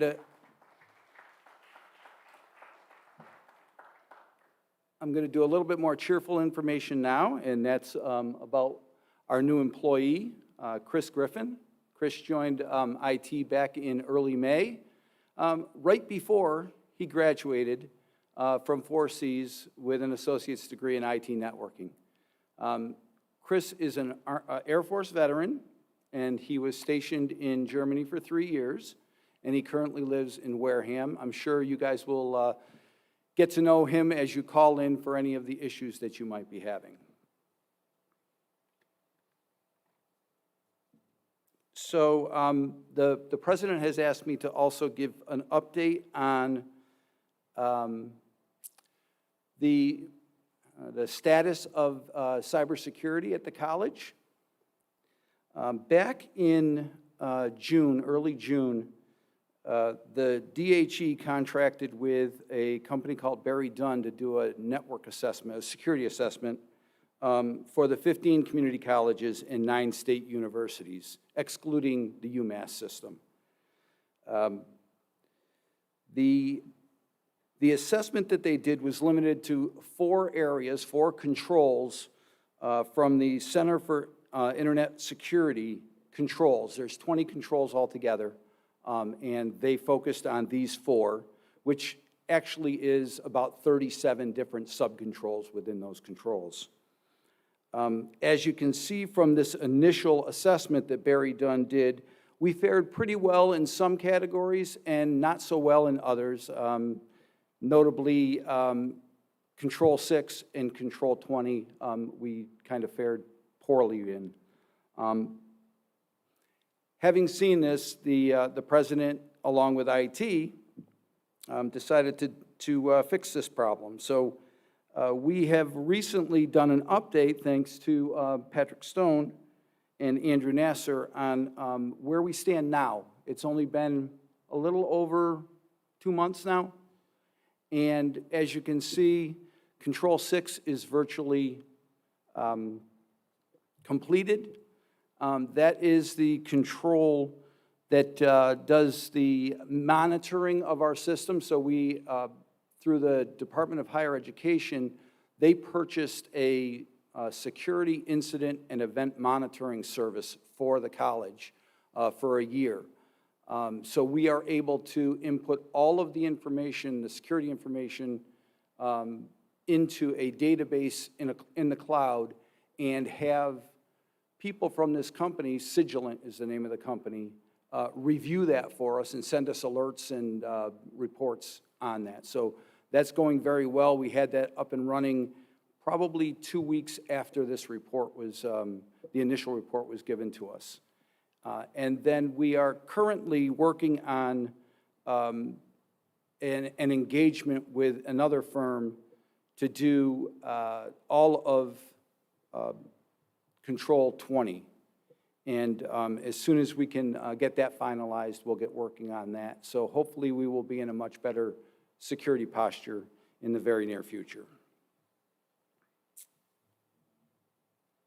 The next area is multi-factor authentication.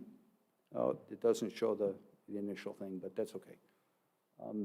So multi-factor authentication, or MFA, is what you know, which is your password, and what you have, which is a phone. Sometimes it's a security token or other type of security instrument. But for our purposes, it's a phone.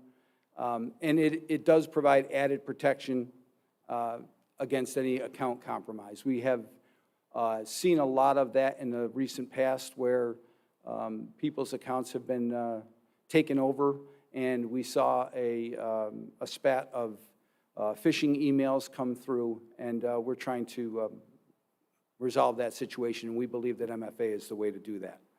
So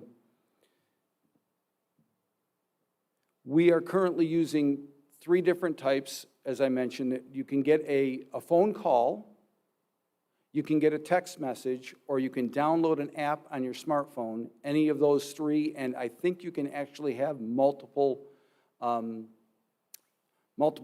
iterations of that. So you could have a text message and a phone as an alternate. So we're working on that, and I think everybody is pretty much set up with that right now. And the last thing that I would talk about is our 8x8, our new phone system. We went to a cloud-based voice over IP phone system, which allows you to have not only a phone on your desk, you can have a soft phone on your computer, and you can also have a soft phone on your smartphone. So you can actually make calls and receive calls to your extension through any one of those devices. And you can actually transfer from one to the other. It's a pretty neat system. And I know we've been getting a lot of questions now that people are coming back about training for this. We'd be happy to help you out anytime you want. If you give us a call, you can give me a call, and we'll walk you through anything. But we would encourage you to first go through the faculty staff portal, and the links to the 8x8 training are under that, and they are also available in Moodle. So if anybody has any questions, we can take them now, or I will pass this on to Patrick Stone so that he can discuss branding and marketing. Patrick.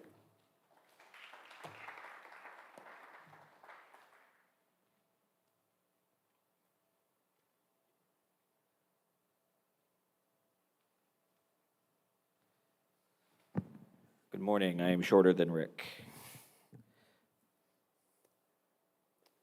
I'd say the same problem as you, Christine. It's small. Oh well.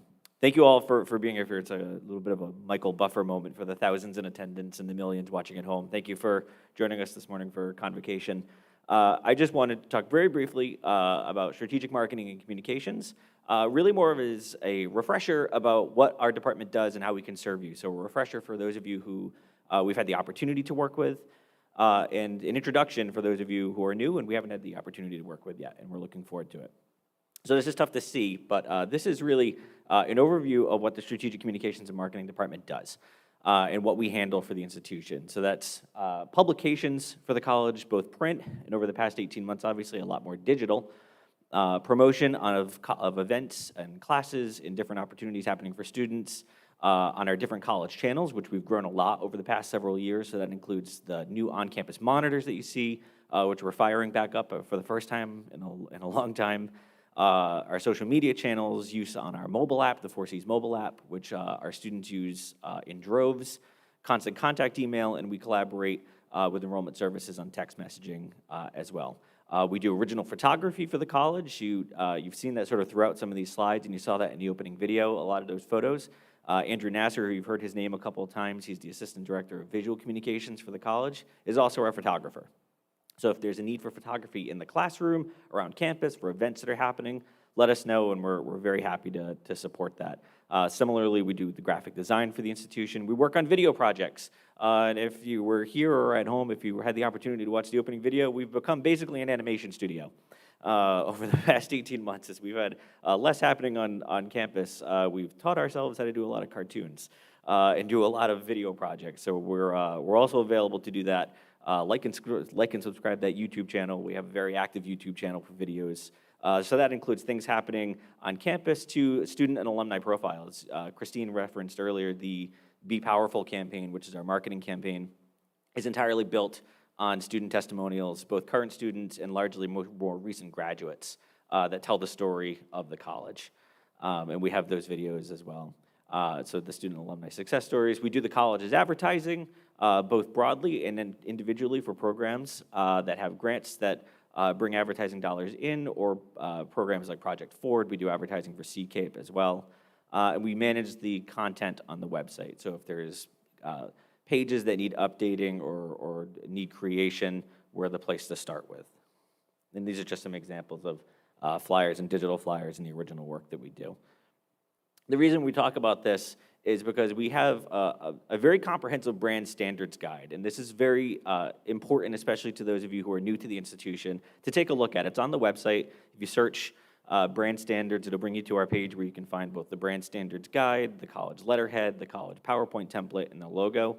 I implore you, look at the brand standards guide. And we have physical copies of the standards guide as well in my office. But this is available for anybody who needs it. This covers everything we do and what we look like and what we sound like, because our brand matters. And Colleen Ellis, our student government president, said it really well earlier. You are the brand ambassadors. You are the marketing people for the college. My department supports you. Your interactions with our students are the front line. We're just the cavalry to make sure it looks and sounds the part. We need to look and sound as good as we are. And that's where the brand standards come in. So we work hard to look to look good, to look the part and sound the part. And my department is really here to support you in any way we can to get that done and help problem solve anything that you have. So our priorities, I mentioned this 3 years ago when I first started at 4Cs, but from a strategic communication and marketing standpoint, we focus on three things, three basic pillars that guide our work, which is recruitment and retention, storytelling, I like to call that the art, is formerly known as PR, but storytelling more broadly, and our strong visual communication, looking the part in every channel that we have. And so what does that mean practically? It means you don't have to do promotion on your own. That's what we're here to help you for. In fact, we implore you, please don't do it on your own. Pretty please, I beg you, don't do it on your own. Come to us and bring your problems. I always say to people that come through the office, it's not as valuable to come to either myself or Chris Pock or Andrew Nasser and say, I need a flyer. Because there's more than just flyers. What we want you to do is come to us and say, I need to recruit students to come to my event, or I need to bring more people to the front door, or whatever it is your problem is. And then we have a lot of different channels and strategies by which we can support that. So we try to work with people to come up with strategies to solve the problems that you might have. And this is one of our favorite promotions from last year, the Harvest Feast on the Go. And this is what I mean by original design. You don't have to do that. We can help you with that. And then just to talk a little bit more about something Vice President Clark brought up earlier about promotion for events and sort of the new events management plan with Vanna and Kendra and Brian and the Tilden team, events need to be on the college calendar. The past year, especially last academic year, was really challenging for marketing and promoting events. You heard the issue about really trying to get events in 30 days before the event happens. It really is critical to be in 30 days before into 25 Live 30 days before, for a lot of reasons. Primarily to appropriately market and appropriately staff it to make sure that these events work. It takes a lot of work to run events, especially if they're hybrid events, especially if they're happening on YouTube and they're being streamed like we're doing right now. Kendra Murphy's in the back making sure the live stream is happening. For those here, very easy. For them, very difficult. And it takes, again, it goes into the branding. It takes a lot to make it look good. And the reason we take a look at this event management plan, looking at the past year, we really had a challenge flooding student inboxes with a lot of events, with not a lot of time, and not a lot of events made it onto the calendar. Anecdotally, in April, we sent 30 emails in 29 days to students, all individually promoting individual events, all happening on Zoom live. And you could watch the constant contact trend go from 30% open rate to less than 5% by the end of April. It's really challenging to keep student engagement. So along those lines, we are moving more towards less live Zoom events, more pre-recorded events, or these YouTube stream events.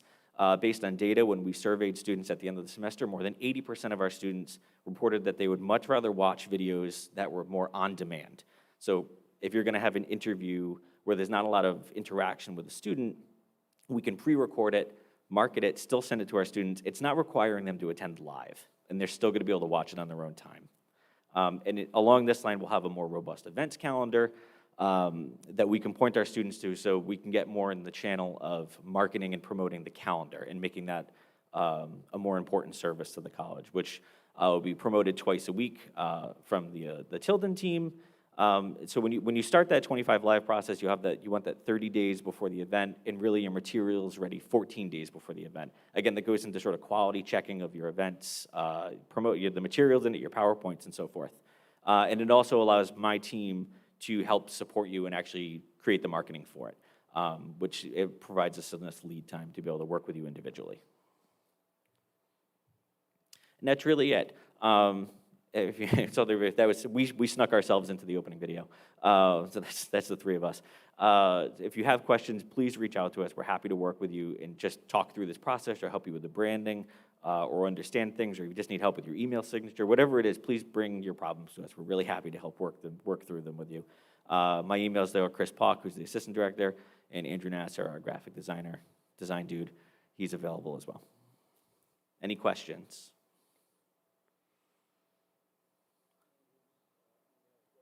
Oh, I spelled Andrew's email wrong. It's an N. That's Andrew subtly saying, don't email me, apparently. That's my typo, my mistake. All right, thank you very much. And up next, thank you. Up next, Paul Alexander, Associate Vice President for Human Resources. Paul.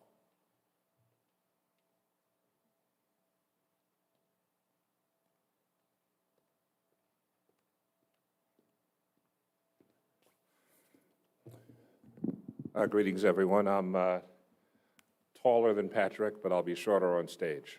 I guess I'll define it that way. It's been a long morning and a content-rich morning. So, first, welcome all, especially new members of the campus community. I think you'll, if you have not already in your short term with us, find us to be quite engaging, quite committed, and quite collaborative. I'm pleased to recognize two new members of the Human Resources payroll team.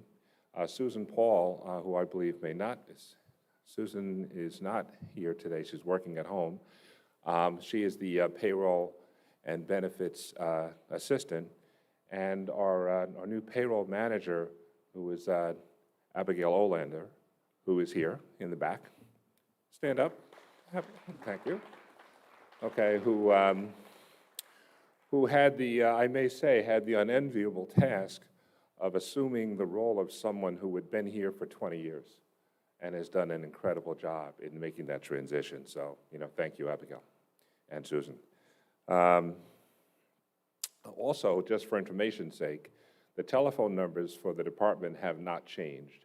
And so even though we have a few new people here, if you follow the same extension rubric for those employees who provided these services in the past, you will meet and be able to speak directly with Susan and Abigail. On a sidebar note, I just want to point out that I really had no issue with John Avis's office. It looked perfectly fine to me. I just thought I'd mention that. I was trying to get the president to kind of adopt the same kind of design feature, but I suppose in the limited time that my job exists now, having said that, that may not happen. We will have another campus-wide announcement. One of the things that we've done in HR, and again with the dedicated services of Michelle Houlihan and Jean LeBaron, who have been with us for some time, we tend to send out campus-wide notices, and so we will send out another campus-wide notice at the end of this month that will contain the typical cybersecurity reminders. I'm going to steal a little bit of Rick's thunder here. It's still something that we have to make sure that we stay attentive to, and so we're going to resend the social distancing, social engineering red flags, as well as EAP information, because we have some additional advice from the Employee Assistance Program for how we engage people who, for whatever reason, may not choose to wear a mask, and so we'll have some additional advice there.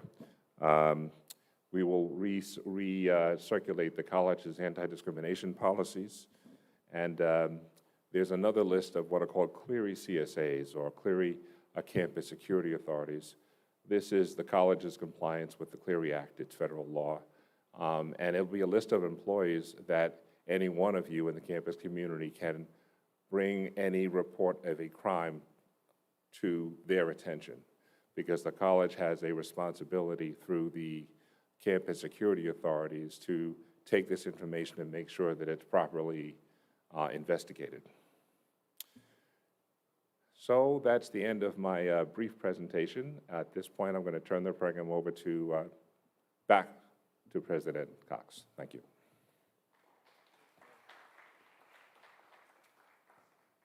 Thank you, Paul. As we enter the Bell Lap, at this point, some of you may recall a few years ago we had Gray Associates on board working with the department chairs, the deans, and the cabinet, looking holistically at our programs, both where we were in terms of current and where we should be in the future. As we were working to come out of the pandemic, and that's still a work in progress, we did re-engage with Gray Associates, and we did so on two fronts. The first was take a look at those short-term, high-impact opportunities for new programs that we might be able to offer on a quick turnaround that may drive people to enter new job markets, if you will. And then secondly, looking at the broader market, what are the long-term programs that we should look at engaging in, embracing and building some new future programs. So as a part of this ongoing dialogue, we will have an update today on some of the initial findings.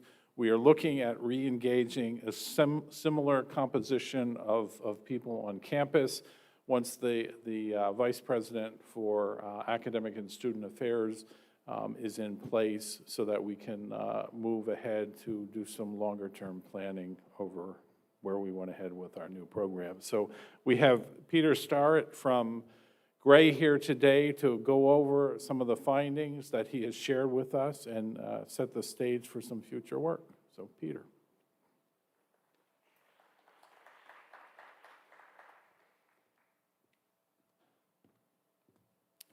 Thank you, everyone. I'm happy to be here.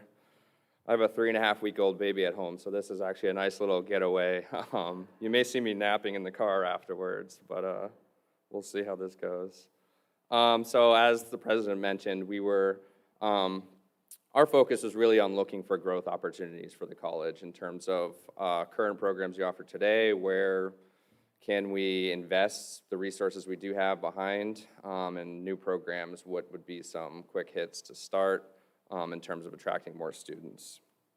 And really, one important thing to remember is, and this comes from an article actually published several years ago, that knowledge is increasing rapidly. I think it was, they had written in the article that knowledge is doubling every 13 months.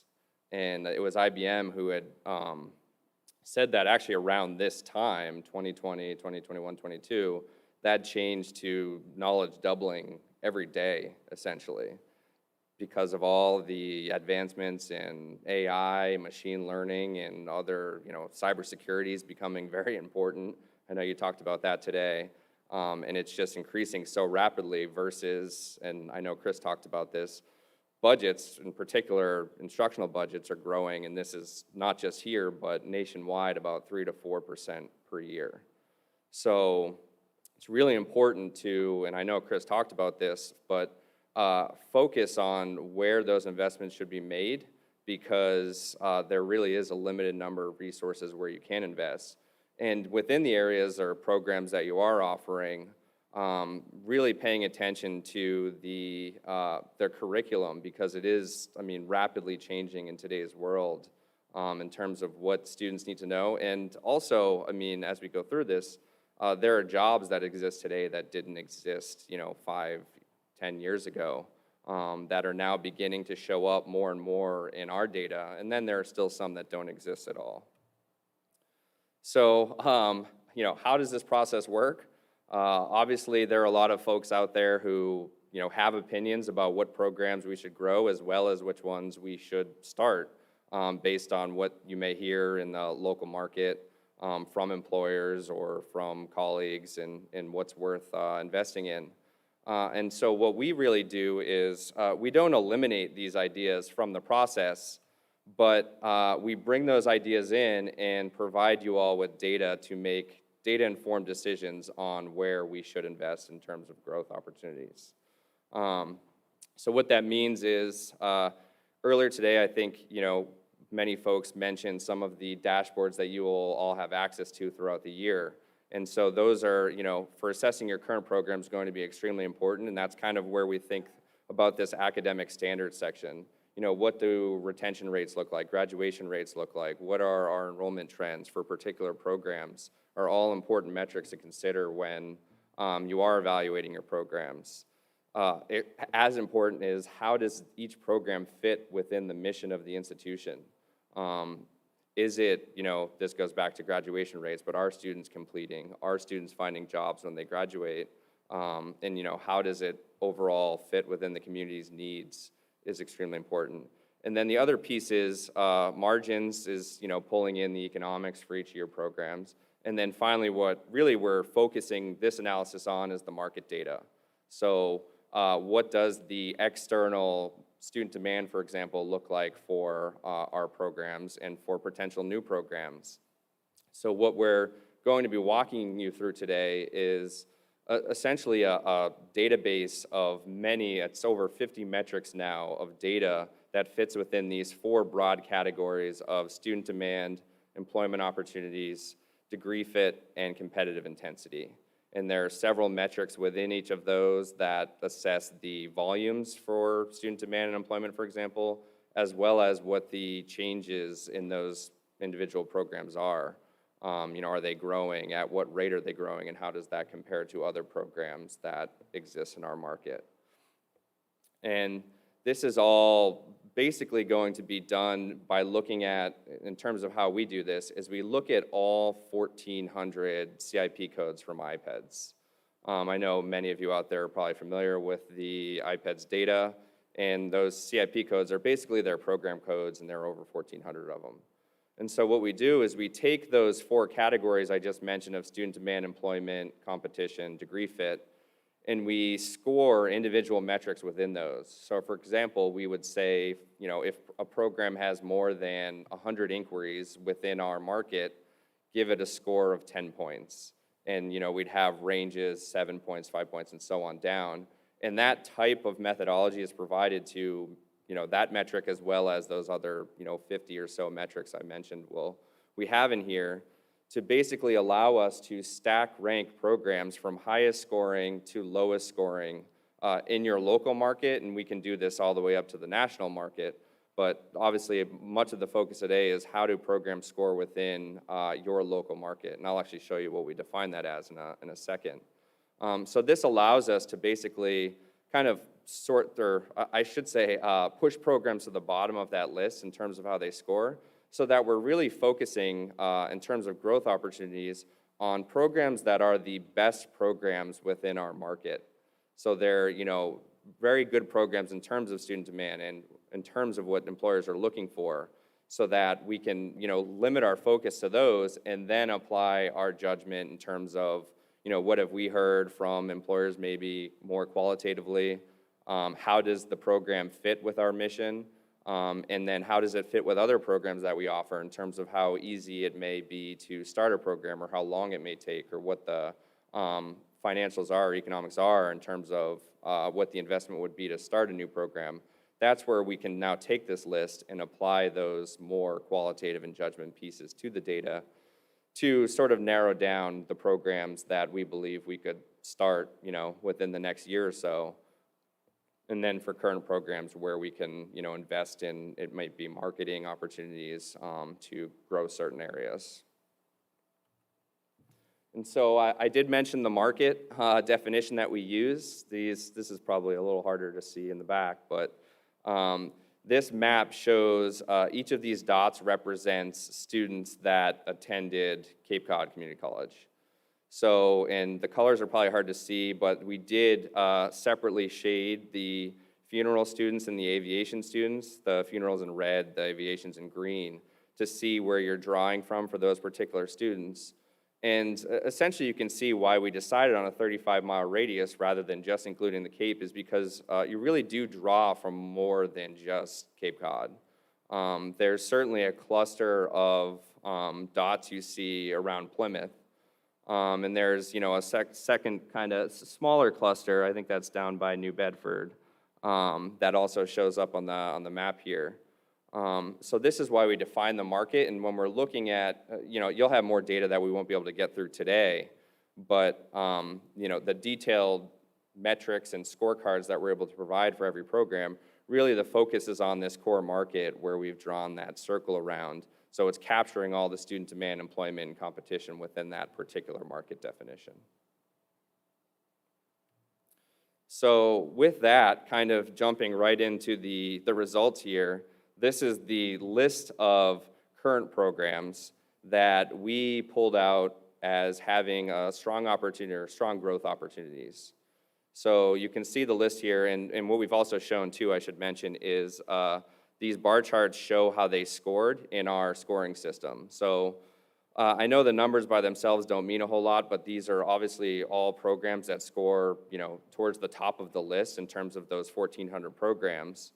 And then what we've done is we actually set up separate scoring systems, one that focuses on sort of that direct to workforce area, where, we put a little more weight on employment and students, moving directly to jobs upon graduation.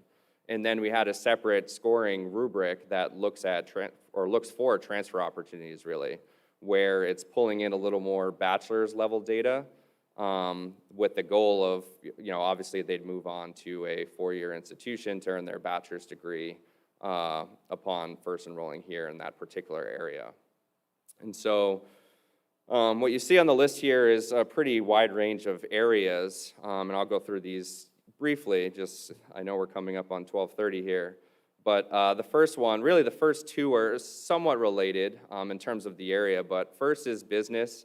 And really, we put an asterisk there because we think there's really a focus within business on data analytics and bringing that into the curriculum. It's a very, large area now and is essentially in more than just business occupations at this point in terms of handling big data and, managing databases, for example. It's in healthcare, it's all over, all types of fields at this point. So really, growing business, which is, already one of the larger programs, but then looking for other kind of specializations like data analytics within business to try to attract more students and also help with employment upon graduation in terms of what the skills are that employers are looking for. And then hospitality, we mentioned, sort of fits within this landscape, I think, I know we talked about this in a smaller group before today of hospitality and hotel administration, where it is a big industry here and could kind of fit within the whole business area in terms of what's being taught. So it may not be a huge area necessarily by itself in terms of the demand, but thinking of hospitality, hotel, motel administration, and bucketing that into sort of the business focus may work there, and obviously scored well. Registered nursing, we have, again, one of the larger programs across the country. This was one where we also looked at LPN was one that scores high, but we didn't put on the list because one of the larger schools in all of Massachusetts is actually at the technical school here on Cape Cod, so Upper Cape Cod Regional Tech, and they have a very large LPN program, and I think it's been growing. So RN was put on here as an opportunity to partially think through, LPN to RN types of programs because there are so many LPNs entering the market. This could be an area where, if that particular program's growing, we could capture some of those graduates and offer, or try to grow, I should say, an LPN to RN program within registered nursing. And I mean, with the pandemic too, it's obviously been a growing need in terms of this particular area relating to healthcare. Some of the others here, we've got web page and multimedia. This is specifically the IT website design and development, had high inquiry volumes, not much competition, growing employment.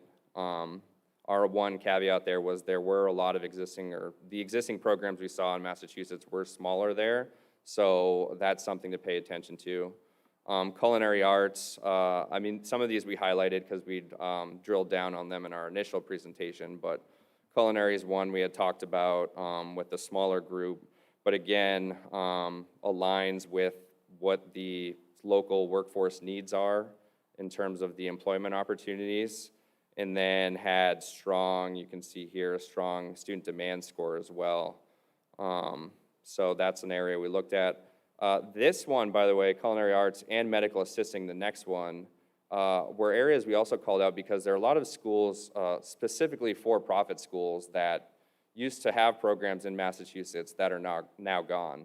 So medical assisting specifically was, one of the larger certificate programs in Massachusetts. But those completions, which is what we look at because those are reported by program, have declined drastically over the last 5 or 6 years now with the number of schools that have exited the market. So they were obviously driving a lot of marketing dollars into attracting those students, but it does indicate that there is an opening in terms of, these other schools, and, a lot of the other community colleges do offer this, but of trying to sort of market this particular program more to attract more students that are there. They may just not be attending these schools because there's not as much marketing present with those for-profits leaving. The next two are related. We have early childhood ed and elementary education, which again, the student demand scores were both high, and these were strong employment opportunities as well within the local market. And then finally, the last two, computer science is, computer science again is a larger field, in particular at the bachelor's level. And you do see very low negative scores for that in elementary ed because, one thing to pay attention to is a lot of the jobs do require a bachelor's degree in terms of what employers are looking for. So that's why we did ding it 20 points for those programs. But again, this could be an opportunity where they learn some of the initial skills and could transfer potentially to get their bachelor's degree later, but is an area that's becoming more and more important, as well as cybersecurity, which I already mentioned, where this field is just growing probably more rapidly than any of these, and will become more and more, especially with quantum computing up and coming. Those password links will need to be, I don't even know how long to block those from hackers. So that's our final area we had. And then on to programs to start. These are again, we have 10 here. And really, again, this is where you need to apply your judgment. And to be honest, 10 programs to start is a lot of programs with the resources you have and with, still navigating through, hopefully getting to the end of the pandemic. But, it takes a lot of resources to build and launch a program. So certainly finding some of those areas that fit with what you do today. So for example, HR sort of fits, or human resources management. I know there was a certificate that's being offered. So this is really thinking about offering it as really a standalone program. And that's why we had it on the list here. Because again, as you see, it's, on this particular list, the highest scoring program in terms of student demand, employment, and then the high competition score means there is no competition locally. And I think the largest in-state program is actually closing. I think it was Becker College was who offered a program here.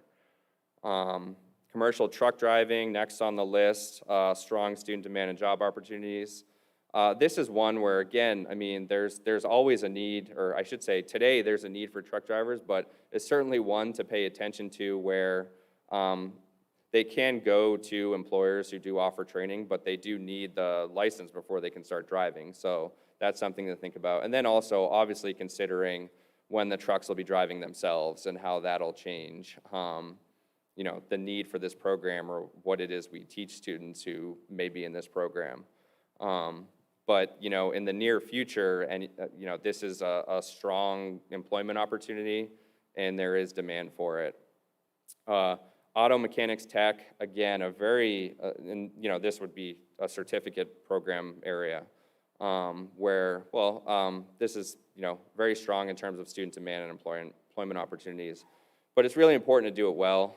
This is a program where they do earn good jobs upon graduation, and there aren't many programs, in particular community colleges. I think it might be Mass Bay is one of the only ones in the state to offer auto mechanics training. But this is a very strong area in terms of, finding those students and them then getting very strong jobs or good employer outcomes afterwards.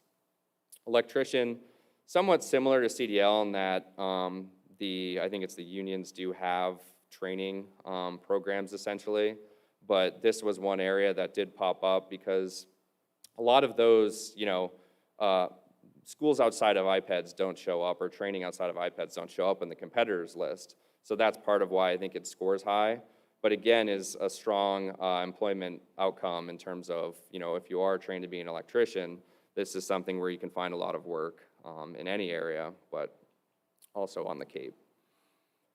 Baking and pastry sort of fit in with culinary. So we did, since you have the space, this was one where, again, it not as high scoring on the student demand, but it did have strong employer outcomes within Cape Cod's market, or your market here. And the same is true of interior design, where we saw a lower student demand score, but there were strong job opportunities. And this was something that was actually one where we saw that it was strong growth, over multiple years within this particular market. Physical therapy assistant, I know we had talked about, this was one I think you had in the past, but was, obviously stopped. But we have it back on the list here. I think this was one where someone, lobbied for having physical therapy reimbursed again. So, this is something where, it is a good program when it has the funding. And so this is, not just in Massachusetts, but a strong program throughout the country in terms of the number of students it attracts, and again, the types of jobs they have when they graduate. Logistics, the next one here is one we've started to see popping up a lot over the last couple years with the growth in Amazon and deliveries and all the warehouses that now exist. So not surprising that it made it on the list here. The one thing to watch out for that we had discussed in the smaller group was, I think it's Bristol Community College who posted they're looking for someone to teach this program. So it doesn't exist there yet, but and would be a strong program, but that's something certainly to pay attention to that we didn't have with the data in terms of competition, but is obviously a strong program with the growth and all the logistics companies and warehouses that are now required to deliver to everyone's doors since nobody's leaving their homes anymore. And then the last two, rad tech and dental assisting. Dental assisting is another strong program in terms of, there are caps on these types of programs, but again, this is one where it's a pretty strong area in terms of attracting students and them then finding employment, again, in any market, but same is true here for Cape Cod. And then rad tech I skipped over, but it had strong employment and wages with moderate positive, but not a high student demand score. So again, these are, I know I went through this all pretty quickly so that we can get to our next breakout group at 12:30. But this is the list of the, again, 10 current, 10 new programs that we identified based on external market data as strong opportunities for growth here at Fort Seas. So there is detail.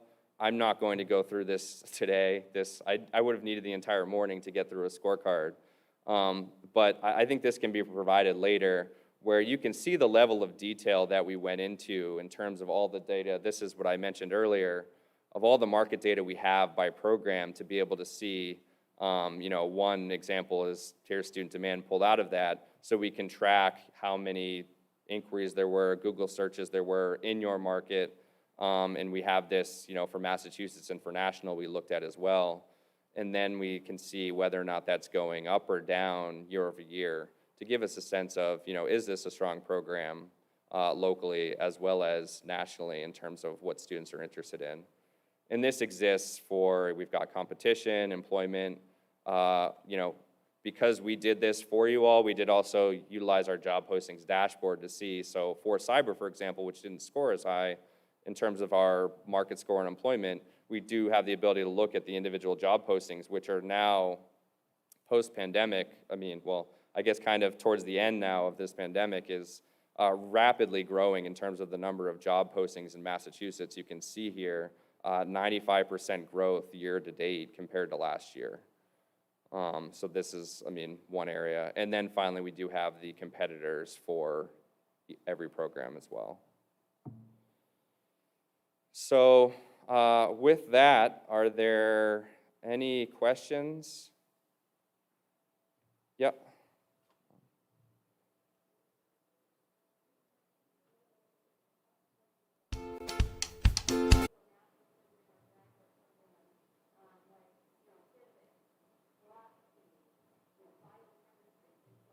Mm-hmm.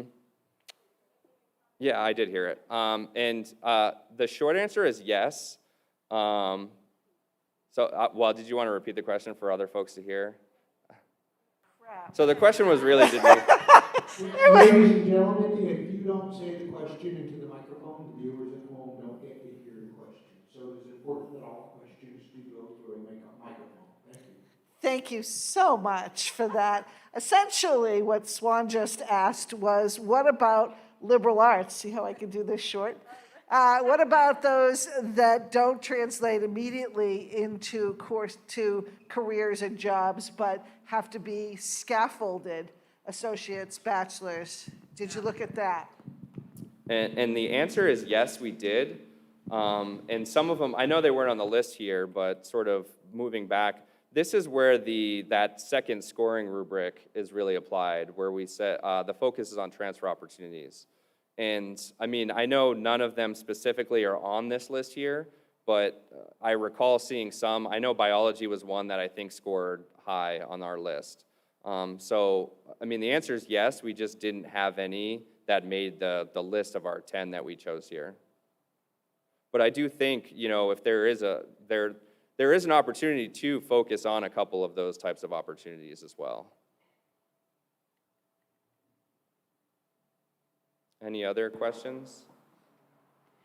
And we do have one person asking if the slides could be made available, and that's an affirmative. All right.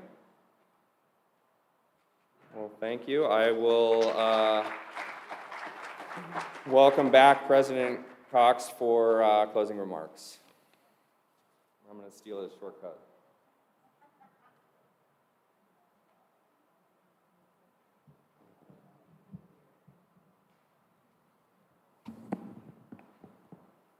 Bye, Tammy.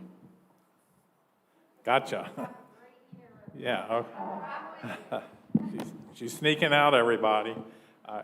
Listen, are there any questions that remain as we break for the next piece? And I would also indicate that the lunch is presently available if you want to grab and go to the college meeting committees. Keep in mind that we are running about an hour behind the initial schedule. I do have one question that came in through the live stream chat, and that is, will faculty be notified of options for our students have in the same way we are for the O'Neill Center accommodations? They should be, yes.